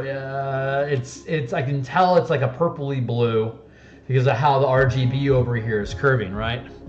So I believe that's like around here, a little lighter. Yeah, see, almost identical. So I'm fetching it off of here. But now I have to do a color check all around the damn thing. Okay, I see that there's a green highlight, but that's coming, I believe, off from over here. Yeah, that green is consistent along this edge over here. Very mild, but it's there. So the object is native blue, so you can see that it's curving out to almost gray. Far more saturated here than it is here. And I can tell it's saturated more. This is a very mild difference in the RGB versus this is far more skewed. The more skew there is, especially up towards this upper range. Like you can have all three of your dials turned up to 250, but it's still going to be a gray tone. It's having a breadth and difference. Like the more difference between the front and the back end of the scale is, the more I generally know it's saturated. So, and it's neat. It's covered in all these little grids. Is that a greenish? No, that's still blue. So what I'm going to do is I'm just going to get an eye on this guy for a bit here.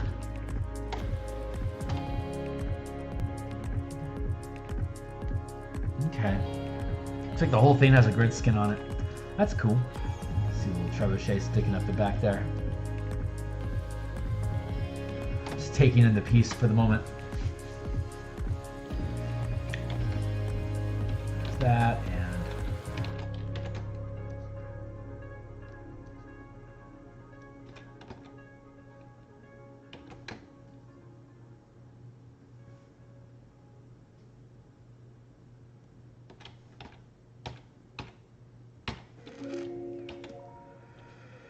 that'll probably be a good place to start.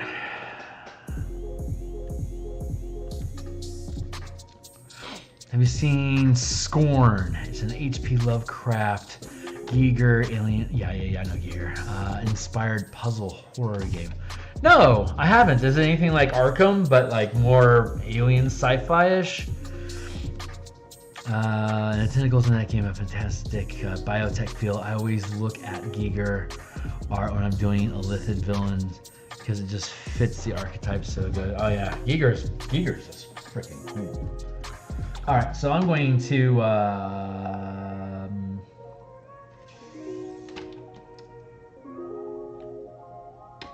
don't feel beholden to match the design of this. Obviously, I've got something going on different that's up here, but I like the idea of being able to. So I'm like 3 inches away from painting over this whole frickin' thing. All right, I just committed myself to it. All right, so we're going to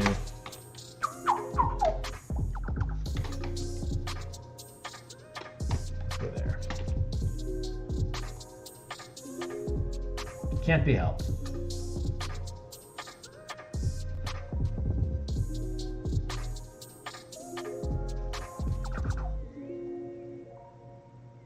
I'll just do it in pieces like this. We'll see how that goes.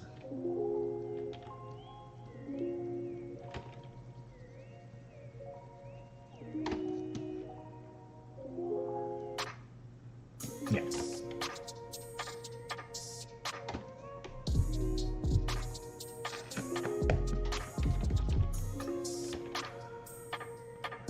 Here, I wasn't that far off the mark actually. Like that.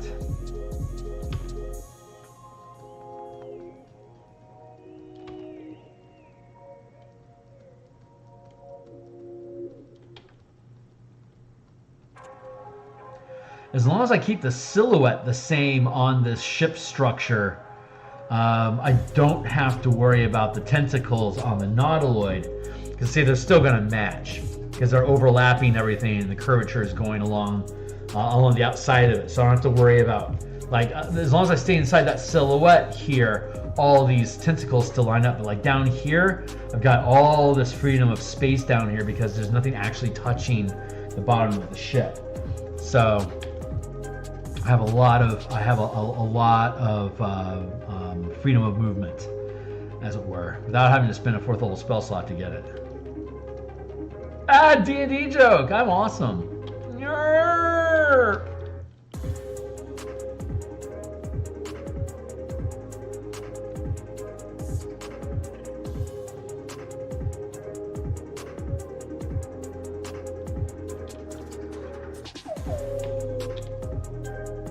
Do that.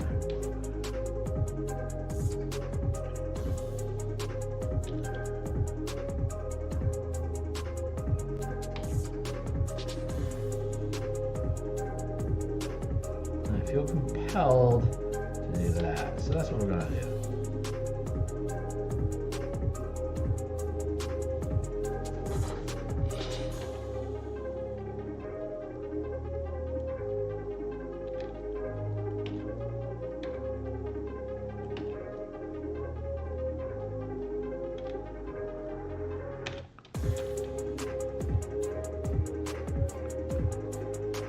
There we go.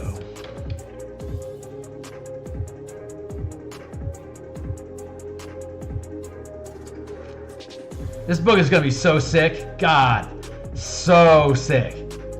These mechanics are just sitting tight, man. Hopefully, are you gonna be there on Saturday? You're gonna be able to make the Infernal War Machine test.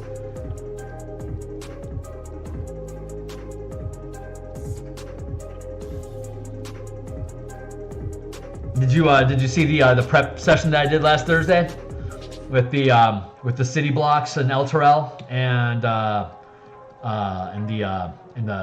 chain link map, building the city at the 50-foot scale map. So you get the 500-foot block for the mile by 700-foot El Terrell, and then zoom in to the 500 to the Torns Temple district, and then zoom that in to have 1,000-foot by 1,000-foot and a 2x2 block with the chains that connect with the demons coming over the wall. So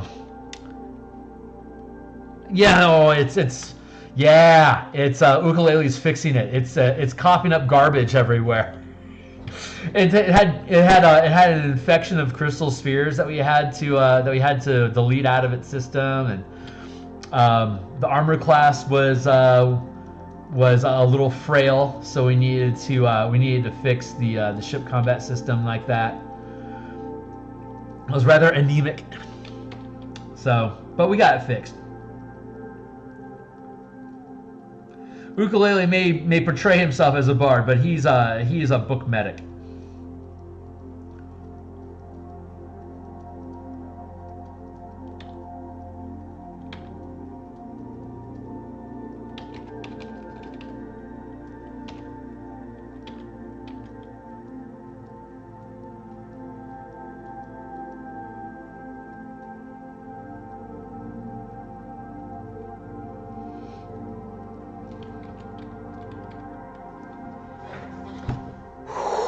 I am predicting right now that this is going to be fucking insane.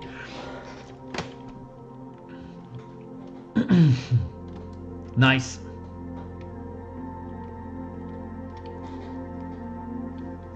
The premise for the game for the playtest on Saturday is going to be pretty straightforward.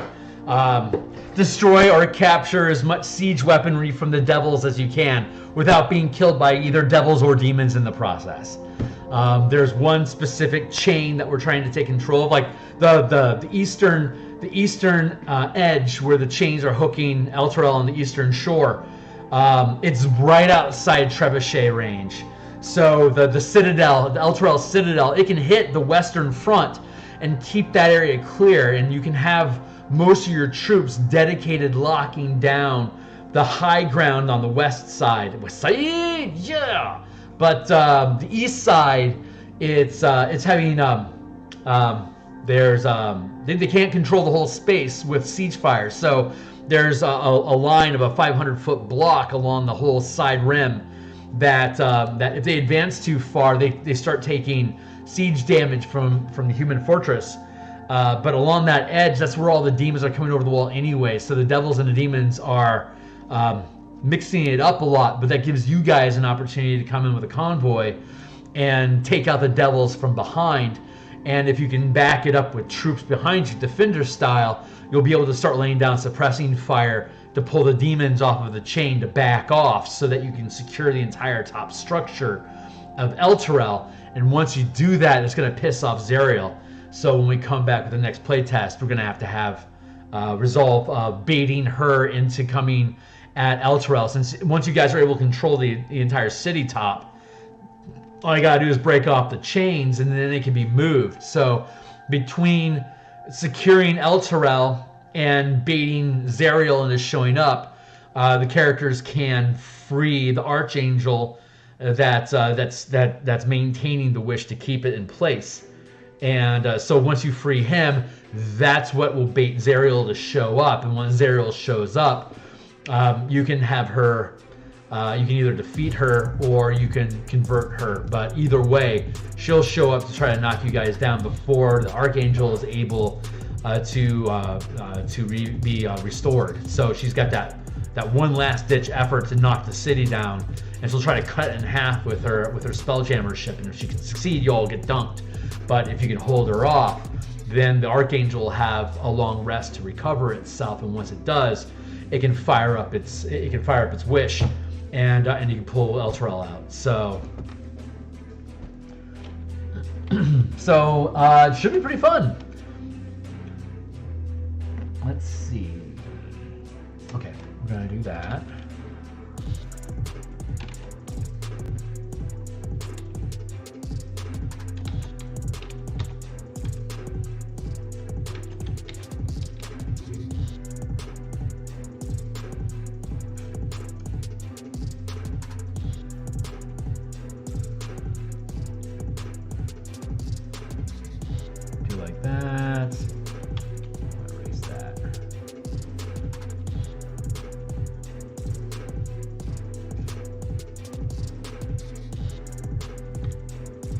Yeah, this is gonna be so cool.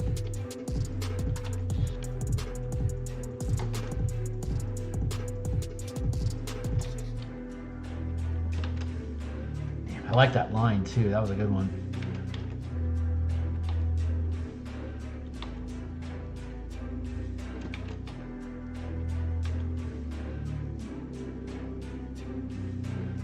Jesus, that's so good! This design is so cool. I think that the Starmoth design in 5e is way cooler than it was in 2e. I like the lore of 2e, but I like the look of 5e. 5e is just, WotC is just pretty. WotC does pretty work.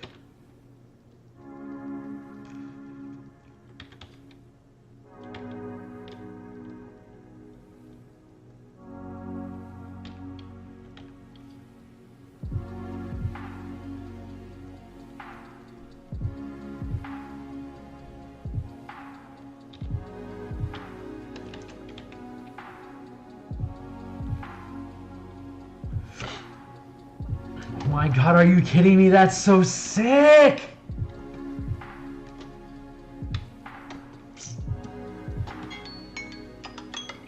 $40 minutes left. Oh my God, the progress. The progress is real, dude.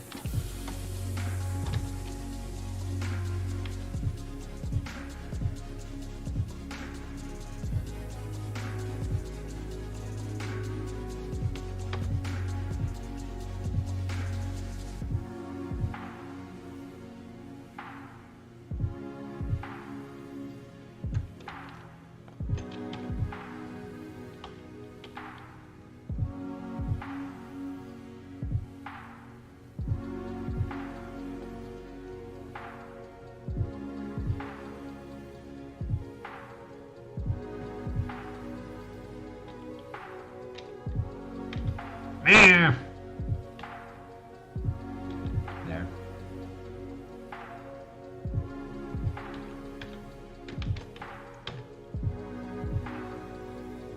Dunk. cuckoo.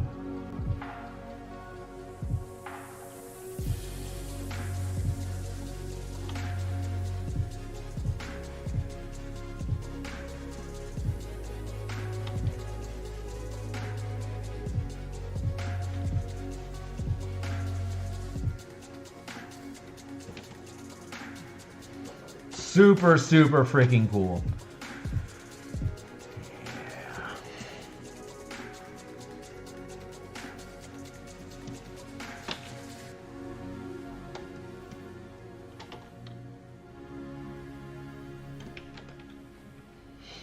How do I want to process this? I don't want it to be identical to theirs. Yeah, I don't know. Maybe I do.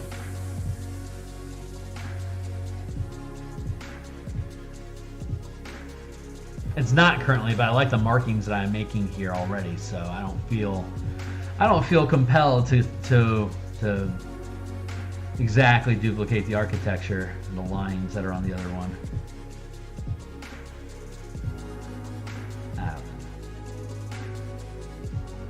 I say that and I'm like, well, I don't know, man. Your ego, you want to demonstrate that you can actually produce the same type of content, but it's like, I don't know.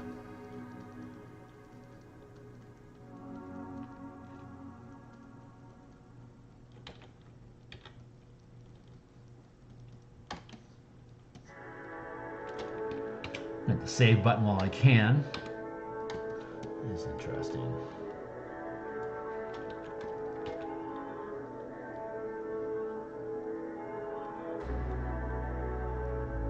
Oh, I do like that. That's cool.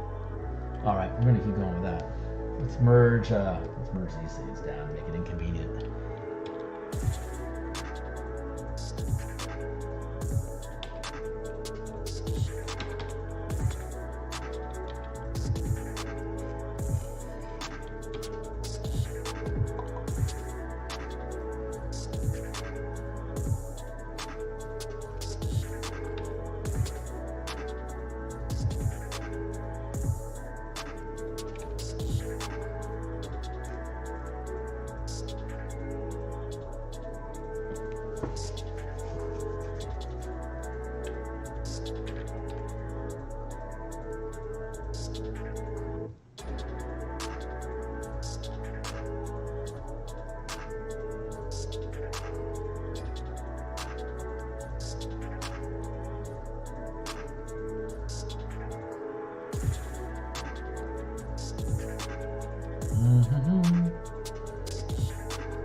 I feel like this is the right time to say like, subscribe, check the links down below, follow me on Twitter so you can get a ping when I go live. There's a DMsGuild link there. It gives you, you can see all my books at 35% discounts. Click into any one of them and it is 100% on page view, cover to cover.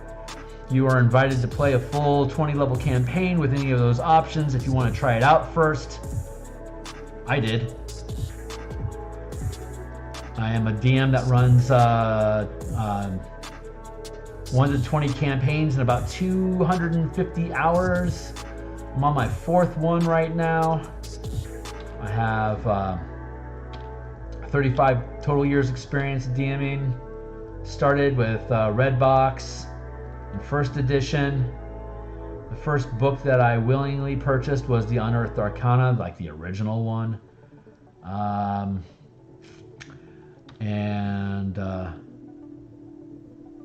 So the stuff that I build are alternate mechanical systems, whether it's like alternate spell casting or like here's a mass combat system or Spelljammer that we're building. I build campaign options more so than character options. I'm a forever DM, so when I build a system, it's something that I either expect all players at the table to use or for the DM to use against all the players. The player options that I do have, like the 5 color mana spell point variant rules and the spell point warlock, and things like that, those are all things that I as a DM enjoy DMing. Like, I like those things being in my game. I like what I can do. I can treat if you use mana instead of spell slots, you can treat mana like hit points. And so you can attack people's mana pools on top of their hit points. And if everyone in the game has a mana pool, then you have two different threats that you can approach them with. I can either attempt to kill you with hit point loss, or I can attempt to eat all of your resources, or sometimes both with the same attack. So I think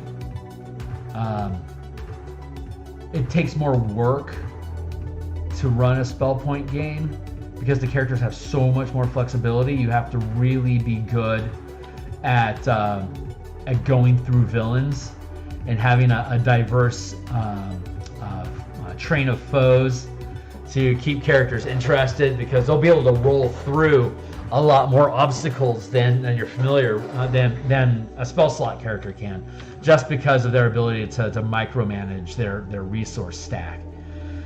So but it's no worse than running 23rd level campaigns in 3rd edition. And in fact, 5th edition is a lot easier because our resources are far more limited.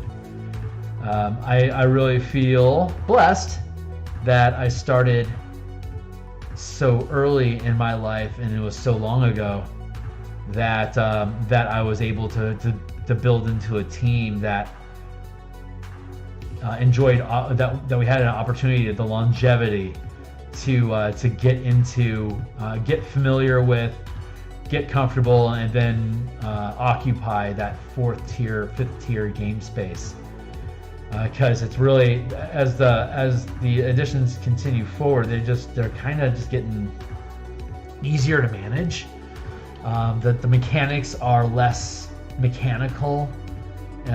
It's less of a game, and it's more of just a decision resolution mechanic. So it's the threats that a DM can put onto a player's team. It's more forgiving. It's a lot easier to build out dangerous threats to take on characters at any level. I'm not a fan of 20th level one-shots, because I find that once you get up into the 20th level, like the game is so, I guess for lack of a better word, it's so inbred. Like there's so many unspoken house rules that kind of just naturally evolve from a 1 to 20 campaign that you don't get with a one-shot. Like one-shot, it's pretty raw. And optimization is white room armchair optimization. But if you start off with first level characters and you build organically to 20th level, every time they gain a level, they're optimizing not to the game, but to the problems they're facing, to what's been most challenging to them. And that's something that most optimization hobbyists don't really think through, is that this PAM build that you've got going on is great, but your character keeps dropping. So honestly, you're thinking about, well, maybe I want to bump my con instead of taking a feat, or God, maybe I want to take tough, or maybe you do both over the course of the first 8 levels because you're playing the role of sponge. So it's like you can't predict what is actually going to be needed in the game to get you through it. And if a DM is doing a great job, like not just a good job, but a great job, they are making the players question, was this optimal build that I was looking at going with initially, is it going to cut it? Is this going to be a mistake for me to take Great Weapon Master right now? Like that sounds like a crazy question. But like Warcaster could be your paladin's biggest priority right now. Like I gotta protect my concentration. This sucks. So your DM, a good DM can target the threats against the team's weaknesses, which forces the team to reevaluate where they thought their strength was. Does that make sense? So like if the campaign is a pushover, they're just going to go, I'm going to optimize because it's cool and fun. But if you're scaring the crap out of them, what they're going to do is like, I don't want to give this up, and I'm getting stubborn about it.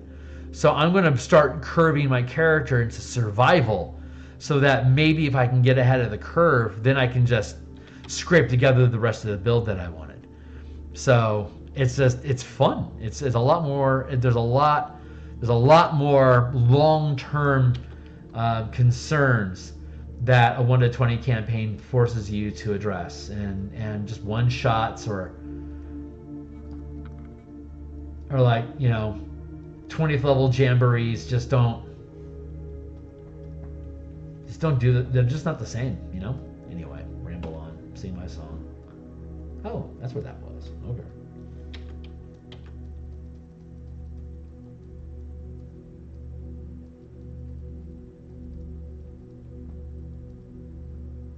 Y'all can tell I've been at it for a while because I'm on like hard philosophical ramble mode.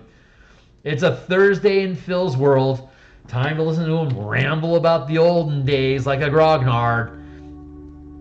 Hopefully it's at least entertaining.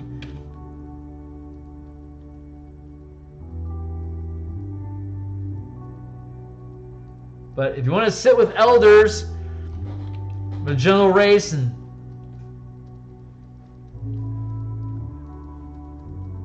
sit and wait for all to be revealed, subscribe, like, and yada yada, because I'll take you there.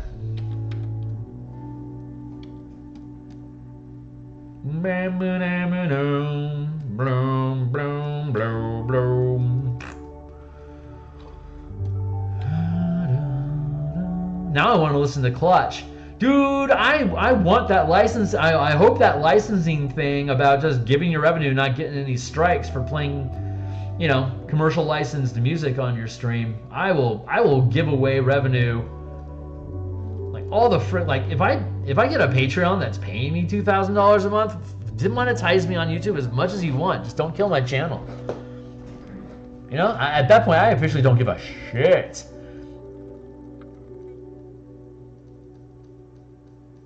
I can't quit my day job with just $2,000, but boy, oh boy, that makes this a real viable hobby, making $2,000 a month. It's a short-term goal that I have between DMsGuild and streaming and Patreon. If I can hit 2K, there's that frees up a lot of design options for me. I can start thinking about doing Patreon. I can start thinking about doing Kickstarters. I can start investing a lot more time into artwork streams in general. Oh, I shouldn't be in this space. Get out of there, scallywag, before you break something. Huh. Well, I didn't. Okay, good. Well, back on track.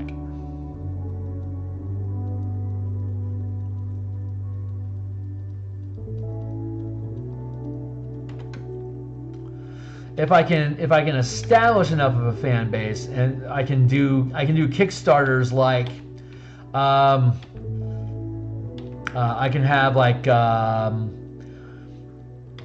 the $60 tier, you'll get whatever it is that we're doing here, plus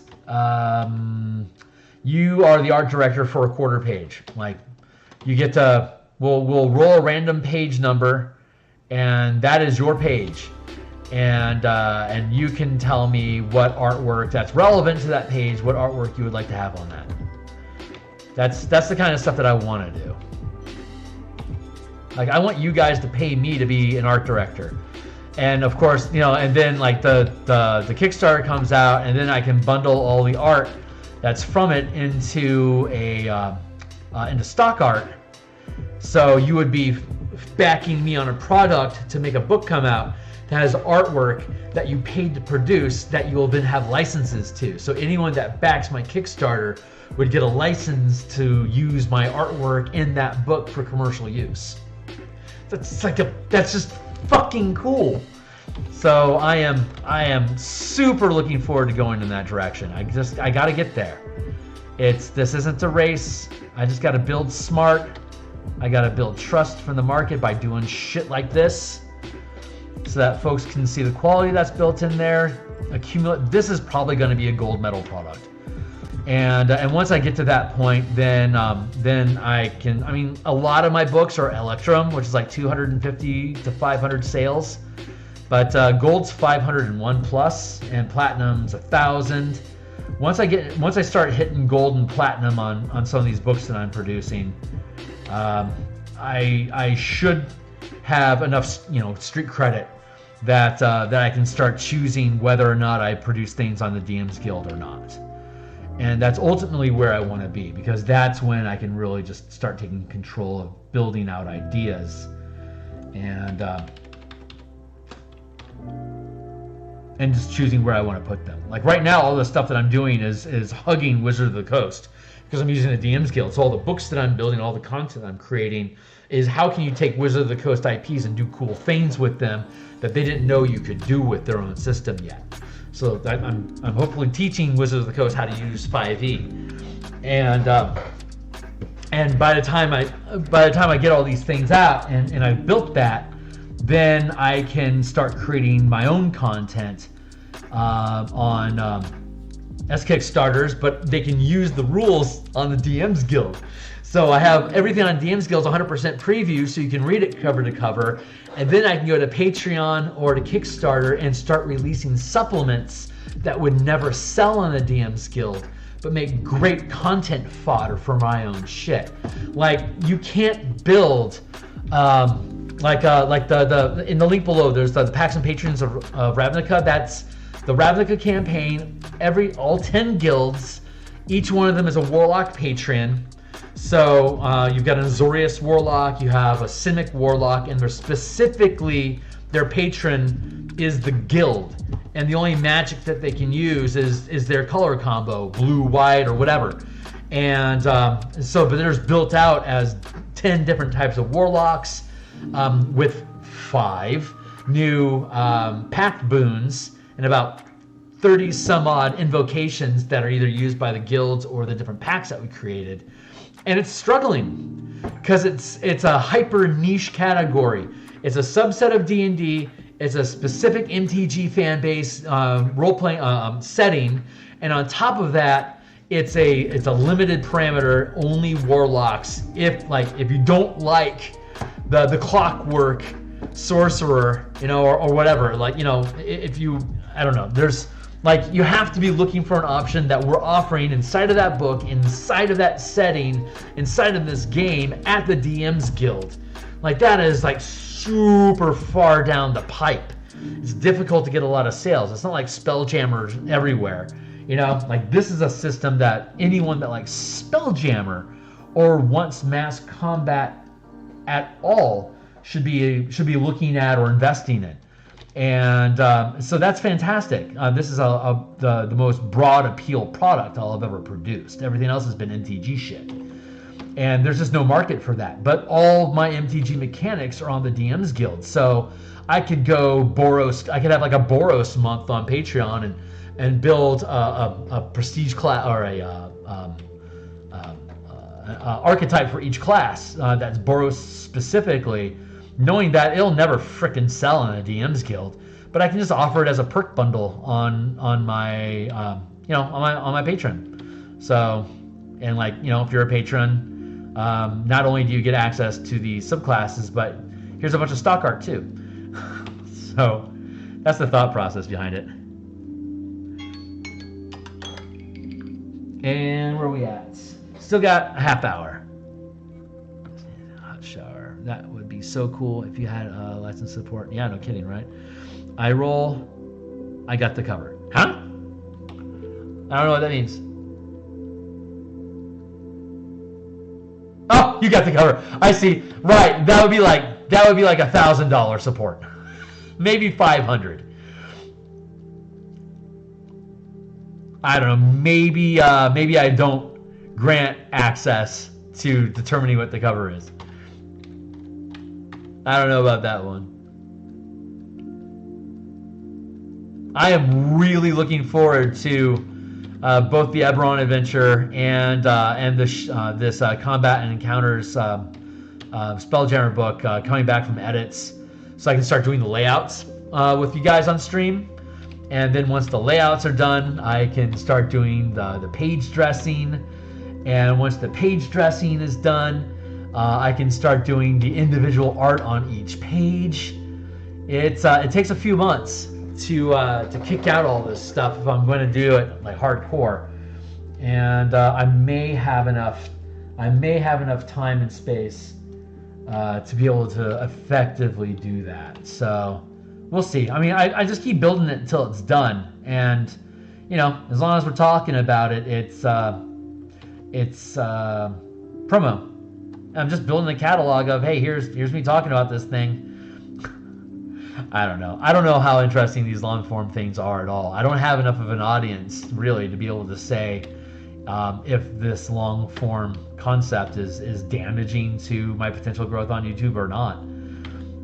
I could see myself getting into shorts, like, you know, once I have all the mechanical stuff that I want. Like once the Avernus book is built, I could build a DM short. I could build a YouTube short out of, hey, here's how to run, you know, Descent into Avernus and make it cool. Session 1, and just drill through some shit real quick. Who knows? I don't know what's gonna happen. Just trying to figure out how to. I enjoy the stream time, but it's really more. It started off just as I've got a shitload of hours of when I was building the color mana. It's in the DMsGuild link below. The 5 color mana spell point variant rule core mechanics. There's 60 illustrations in there, and it took 3 months for me to build all those illustrations. I'm like, God, I'm going to be really demoralized and fatigued at some point during this process. What can I do to help push myself through the procrastination pain? And you should stream is what the answer came back. So I fired up Twitch, and after a while realized that it was deleting all my stuff after a while. So then I started recording it while I was streaming on Twitch and then uploading it to YouTube. And that's when I found out that if you use licensed music, you get strikes. So I had to stop doing that, ditch all the shit that I had made, and start over from scratch. So that's where this channel came from. And so we're rebuilding. But I don't know. I'm just talking. I'm yammering because that's where I'm at. We are in late stage damage.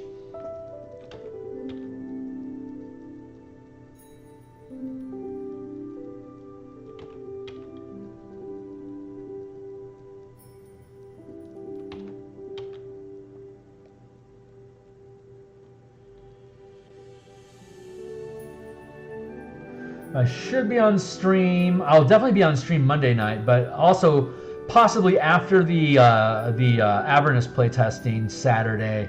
I may have time after that to spend on Ebron art on Saturday. I'll definitely have time to spend on it. It's just a matter of whether or not the home environment is going to allow me to stream it or not. But there's stream on screens because I'm not zoomed in enough. If my face falls off the screen, it's because I'm falling into my screen because I can't see. So I'm using my body to zoom in when I should just be using the fucking tools. So did you bring your fucking tools? Anyway, yeah, it's just it'll either be Monday's guaranteed stream. Saturday is iffy depending on how the home what the home front looks like. So. But that is coming along. I think I've figured out the lettering that I want to use, at least the spacing for the lettering. But now I need to import the Eberron logo from the stock art pack that's on DMsGuild. So I can have a good looking Eberron logo and then use that to build the font I want for the actual title. Using a similar font format, just elongated and stretched out, but the same general, like the same seraphine and stuff like that. So that's my next step with the Eberron book, is to import the Eberron logo onto the page. I think I found some cool framing for the text. But once that's done, once the text on that is done, then I just got to resolve that middle ground, that middle band of yeah, it's just like in the middle of the page. Words, Kearney, use them. Yo.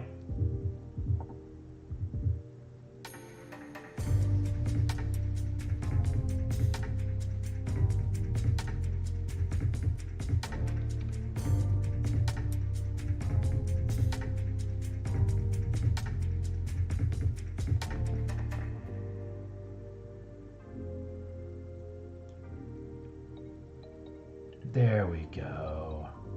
Happy.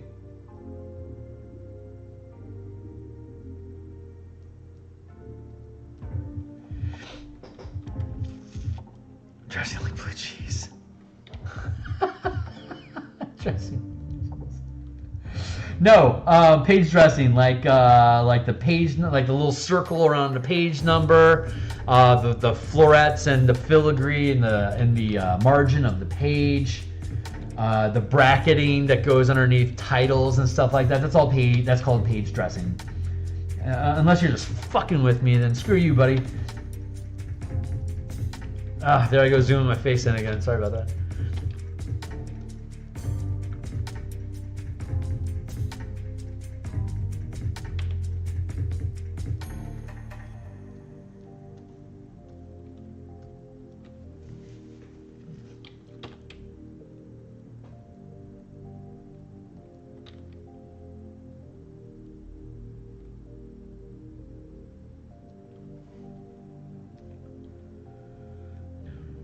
I'm pretty happy with that. I am pretty happy with that. This feels a little off though. I may have to skew that a touch. So I'm going to duplicate this. Seal. I'm going to grab this like that. And then I'm going to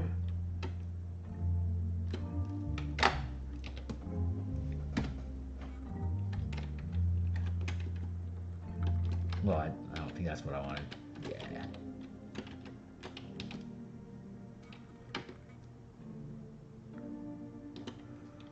Oh.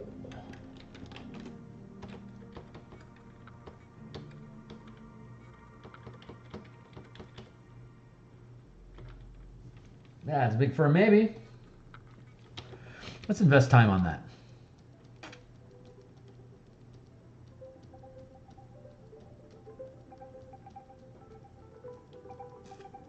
I think I made the right choice here, huh? Already feels better. Oh my god, this piece is so good.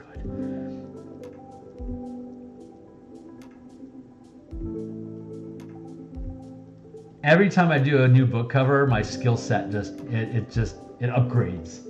It's exciting. Do that.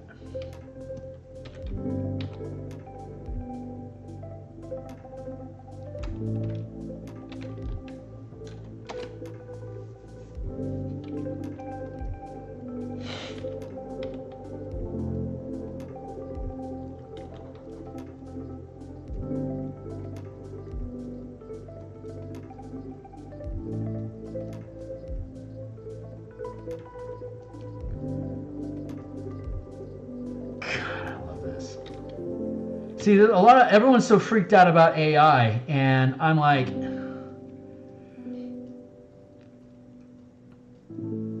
I am not threatened. I know what's going to end up happening is there's going to be a toggle up here. There's going to be a side rack here. Let's just grab a random window.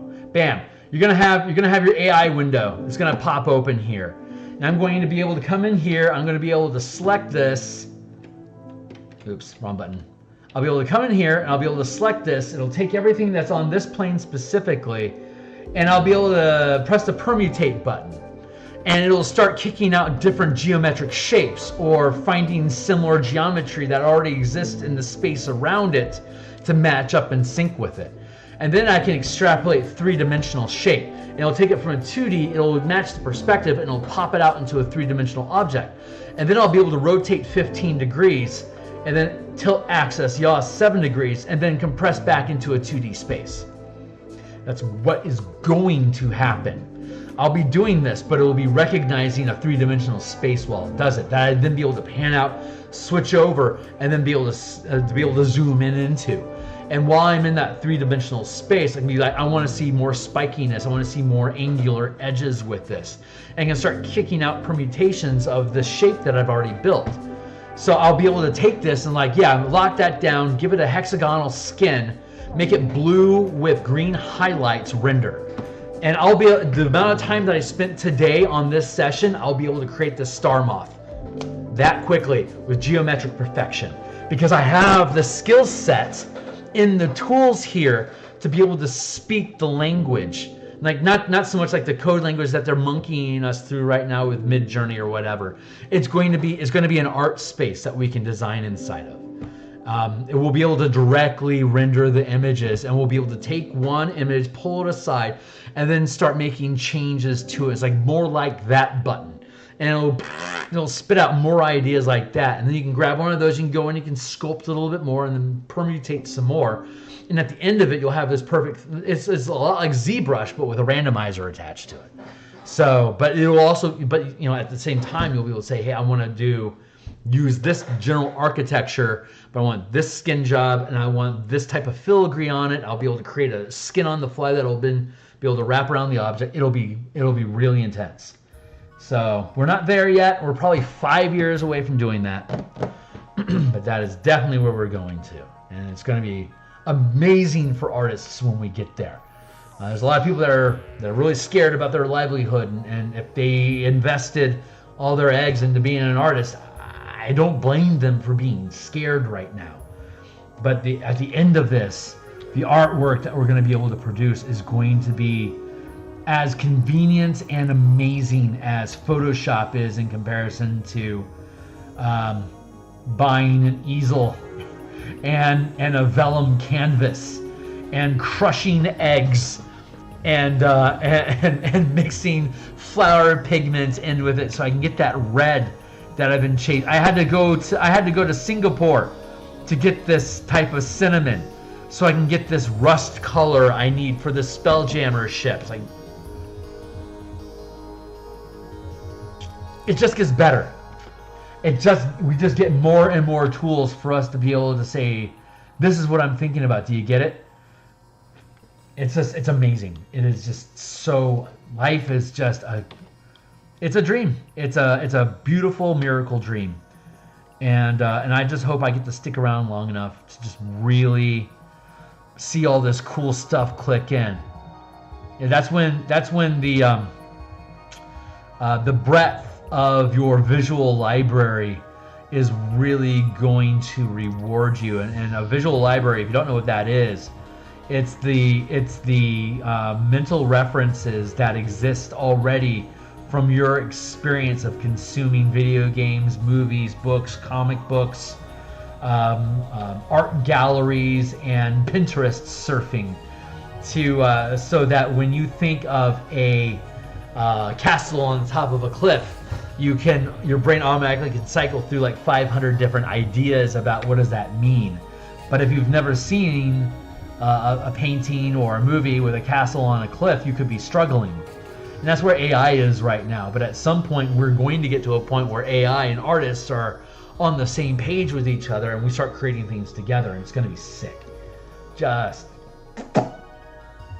frickin' choice. There's that. There's that. I feel like I want to be bold, so let's be bold. I'm going to duplicate that. I'm going to merge that group and then hide. This is where these trash folders come from. I build these duplicate backups.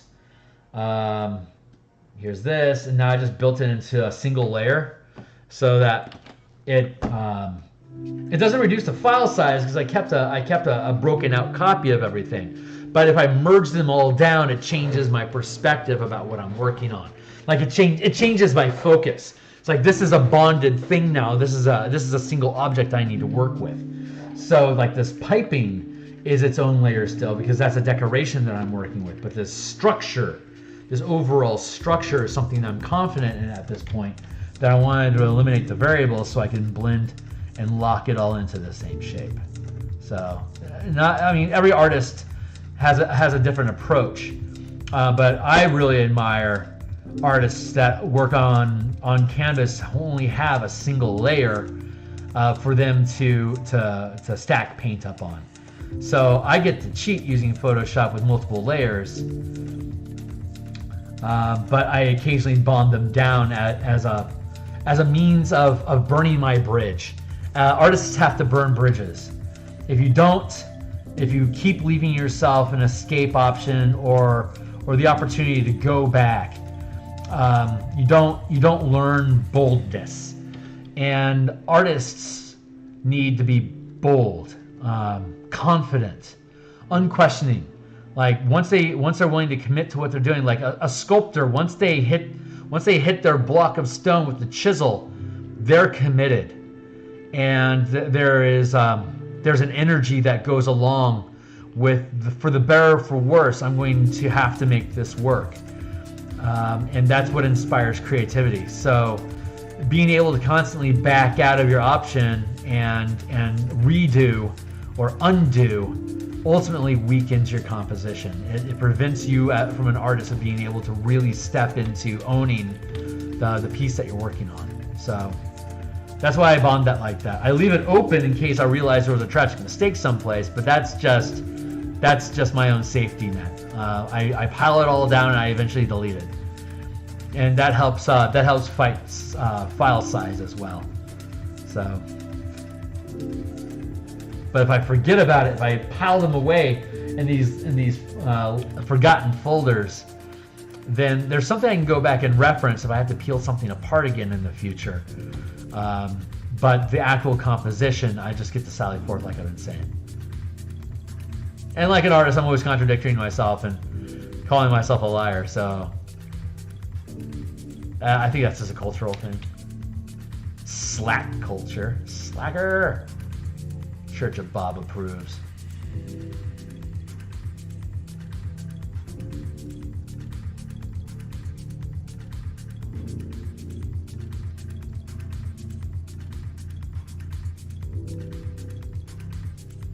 I'd be a high priest in the Church of Bob by now, but honestly, it takes too much effort to keep track of all that, so whatever.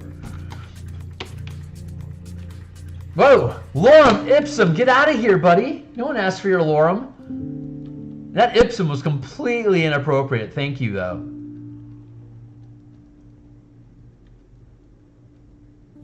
So if I build this too much, I have to represent it over here. I do not want to do that. Afraid I've already gotten there though, because no, it probably won't.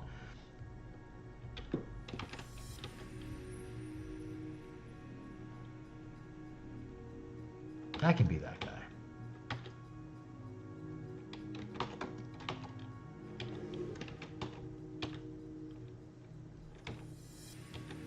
Like I don't need to think about the highlighting that's going to happen on this side until I reintegrate the tentacles. Dome, dome, dome.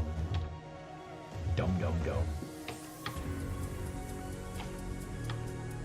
Let's go take a look. See? Still good.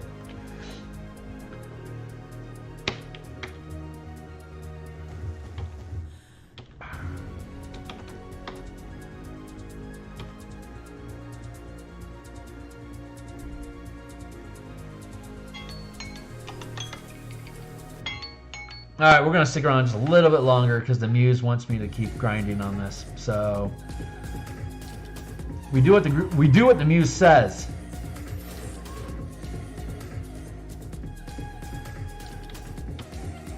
The spice must flow.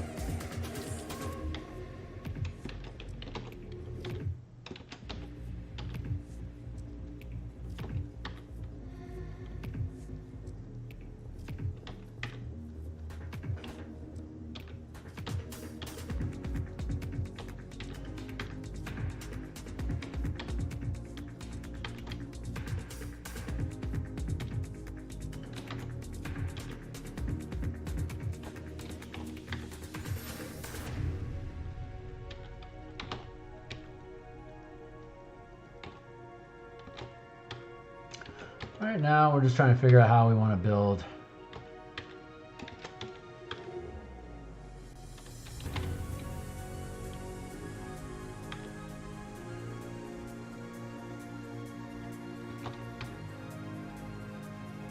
Yeah, that's feeling good. Get this out of the way.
Not saying much because I'm not. So that probably makes for some pretty boring viewing.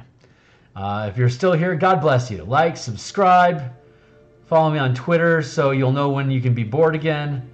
And buy my books so you can redeem your time and be entertained by reading them cover to cover. Grab me on Patreon so that when I actually start doing something with it, you'll already be on the inside and getting all the good stuff before everyone else.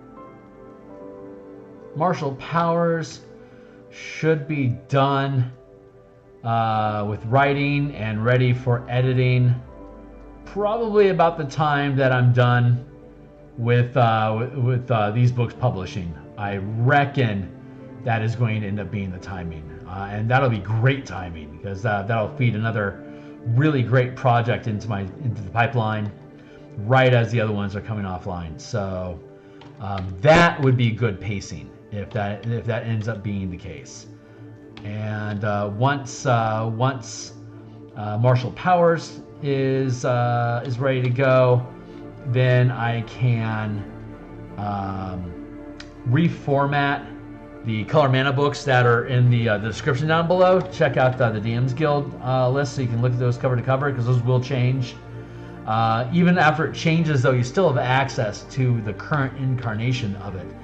You can go all the way back to the first publication of it and the original document if you want to go all the way back to the very first one. It's gone through some decent changes over time, and there's a ton of additional changes stacked up and ready to go, involved with Strixhaven, Theros, of course Ravnica, and by the time I'm able to get to it next year, we may very well have a Dominaria, or I want to say Ikoria.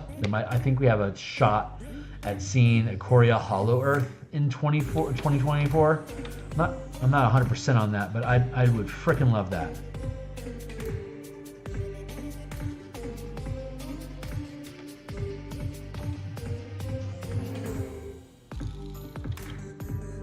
I know there's supposed to be a Magic the Gathering TV show happening at some point on Netflix, sometime soonish, if I'm not crazy. I just haven't heard any info about it, but maybe when they saw Arcane, they realized that they didn't invest enough creativity into the project, so they had to pull it back and give it another go. If only Wizards of the Coast approached more of their D&D content that way. Magic the Gathering is by far their darling. But I mean, why wouldn't it be? They created it. They didn't adopt it. They made it. That's actually their baby. So I don't blame them for loving it more than their adopted kid. It would be nice if it wasn't so obvious. It hurts. It just hurts the heart, you know?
Wow, this is going to be so sick. Bam!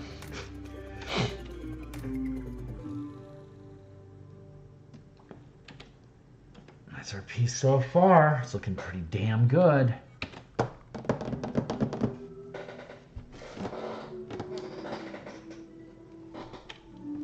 we still got 10 minutes. So let's just make the best of the time we got.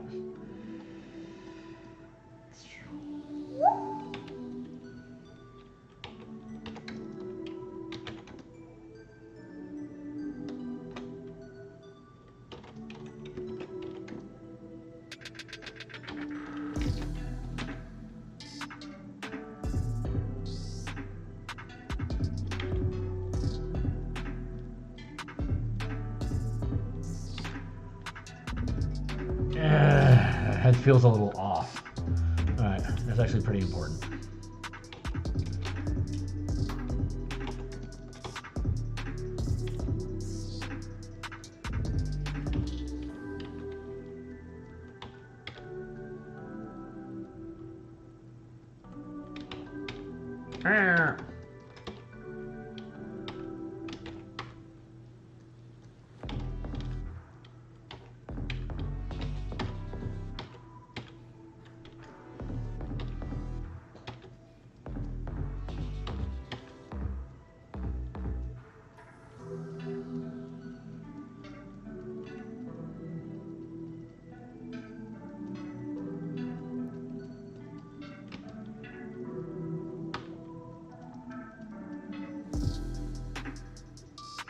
Yeah, it feels a little better.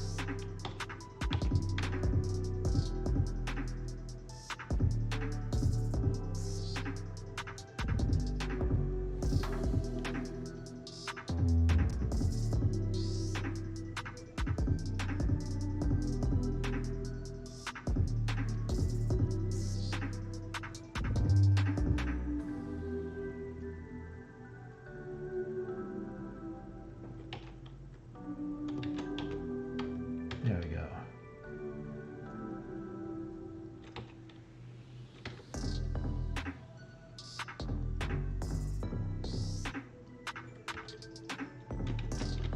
Wrong button.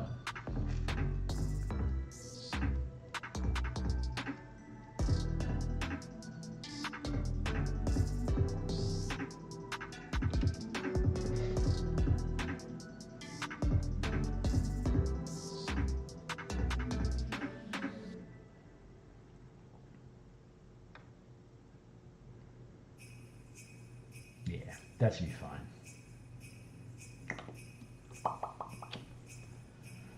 So, let's do this.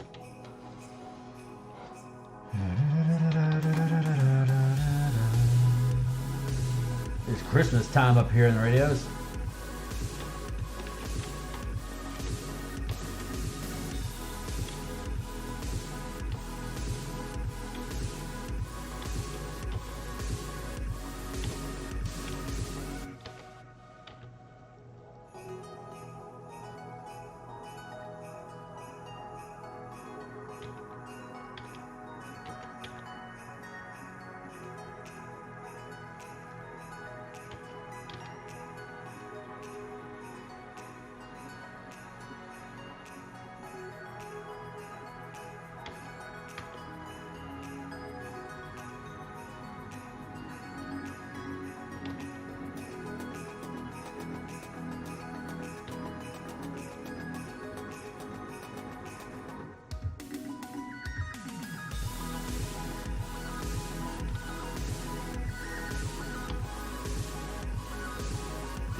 In.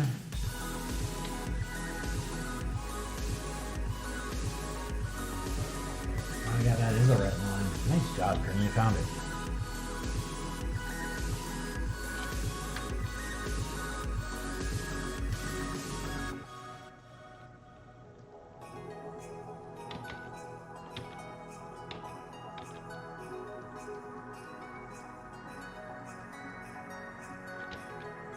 You know what? Straight brow is probably just easier. Let's just do that.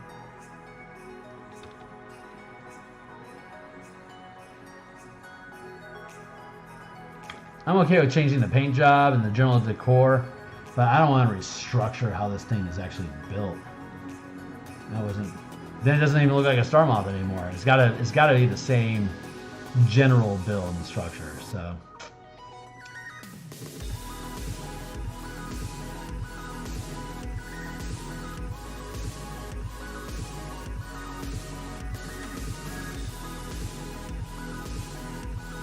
I can get away with that.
Am I still going?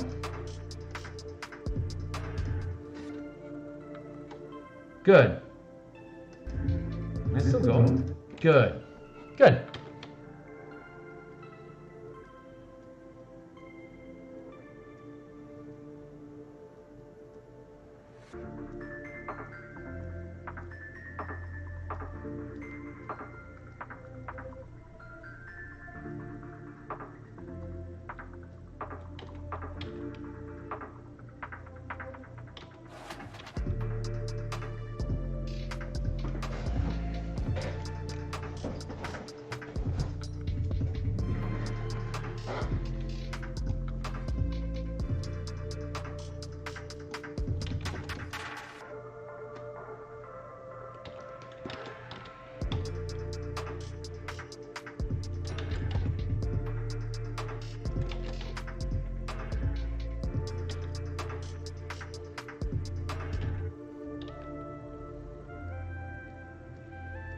Do like that.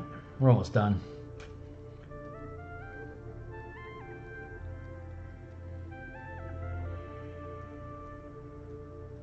I can feel the muse getting sleepy. She's done such good work with me today. She will need to nap.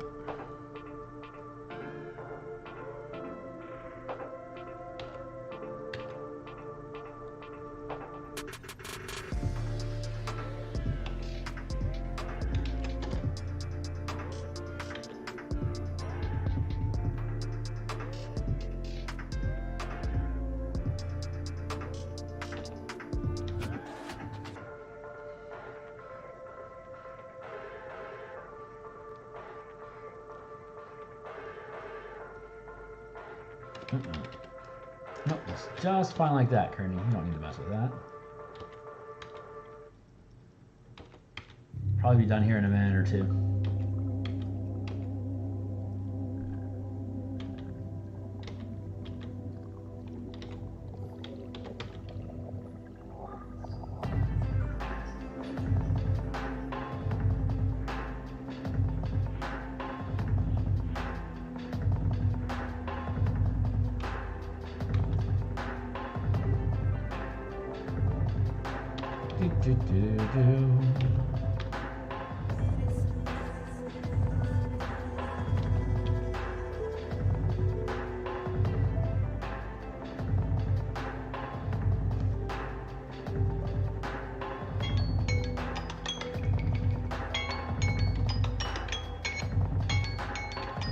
I hear you, Timekeeper. Just want to finish up this thought and then we'll kick.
There.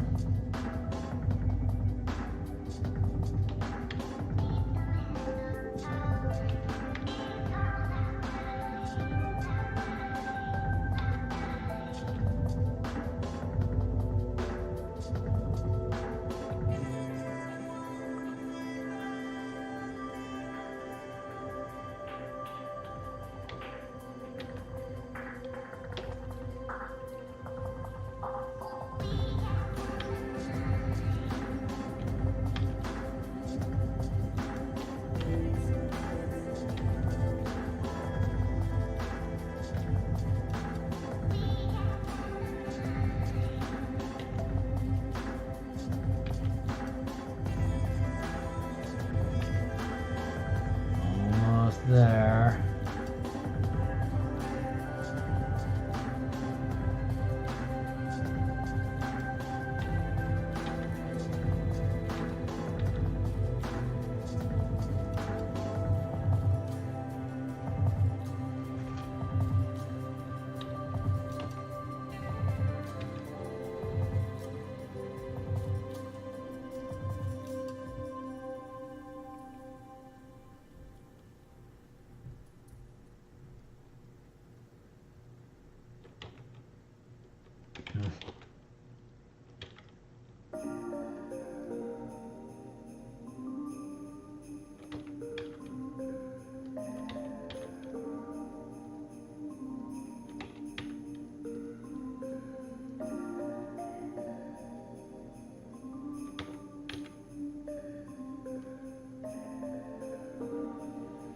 I'm off screen again. Sorry, it means I need to zoom in more. That's my bad.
There.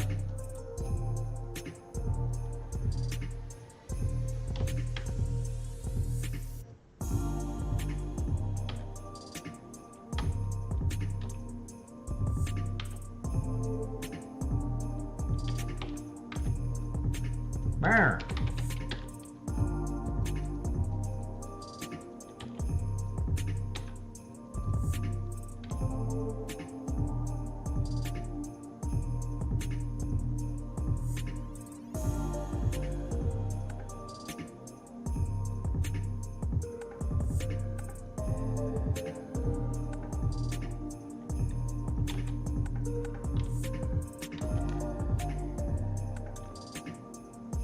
This is the last bit over here. And then I'm done for the night.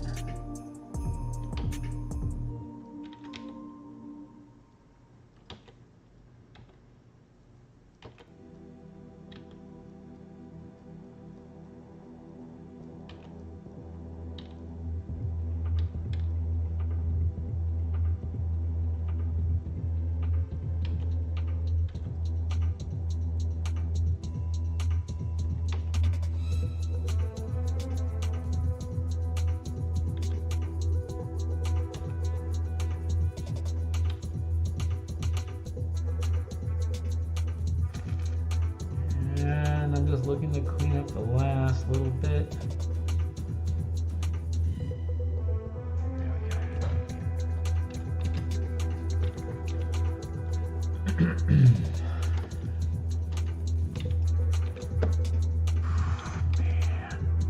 See, fits just fine. Holy crap, that looks great. All right, this thing's coming along, dude.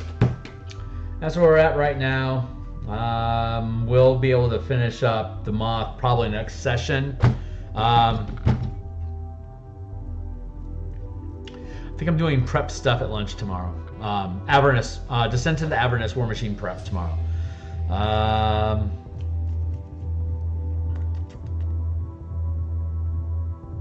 Yeah, I'm done for now. So that's my day. So thanks a lot for tagging along. Like, subscribe, follow me on Twitter so you can be updated when I jump on. If you check my playlist, you'll see a pretty steady pattern of days that I'm on. Typically Monday nights, Thursday nights, Monday lunch, Friday lunch, and then sometimes Saturdays. So I'm Phil. Buy my stuff. I'll be back soon, guys. I'll see you on the other side. Later.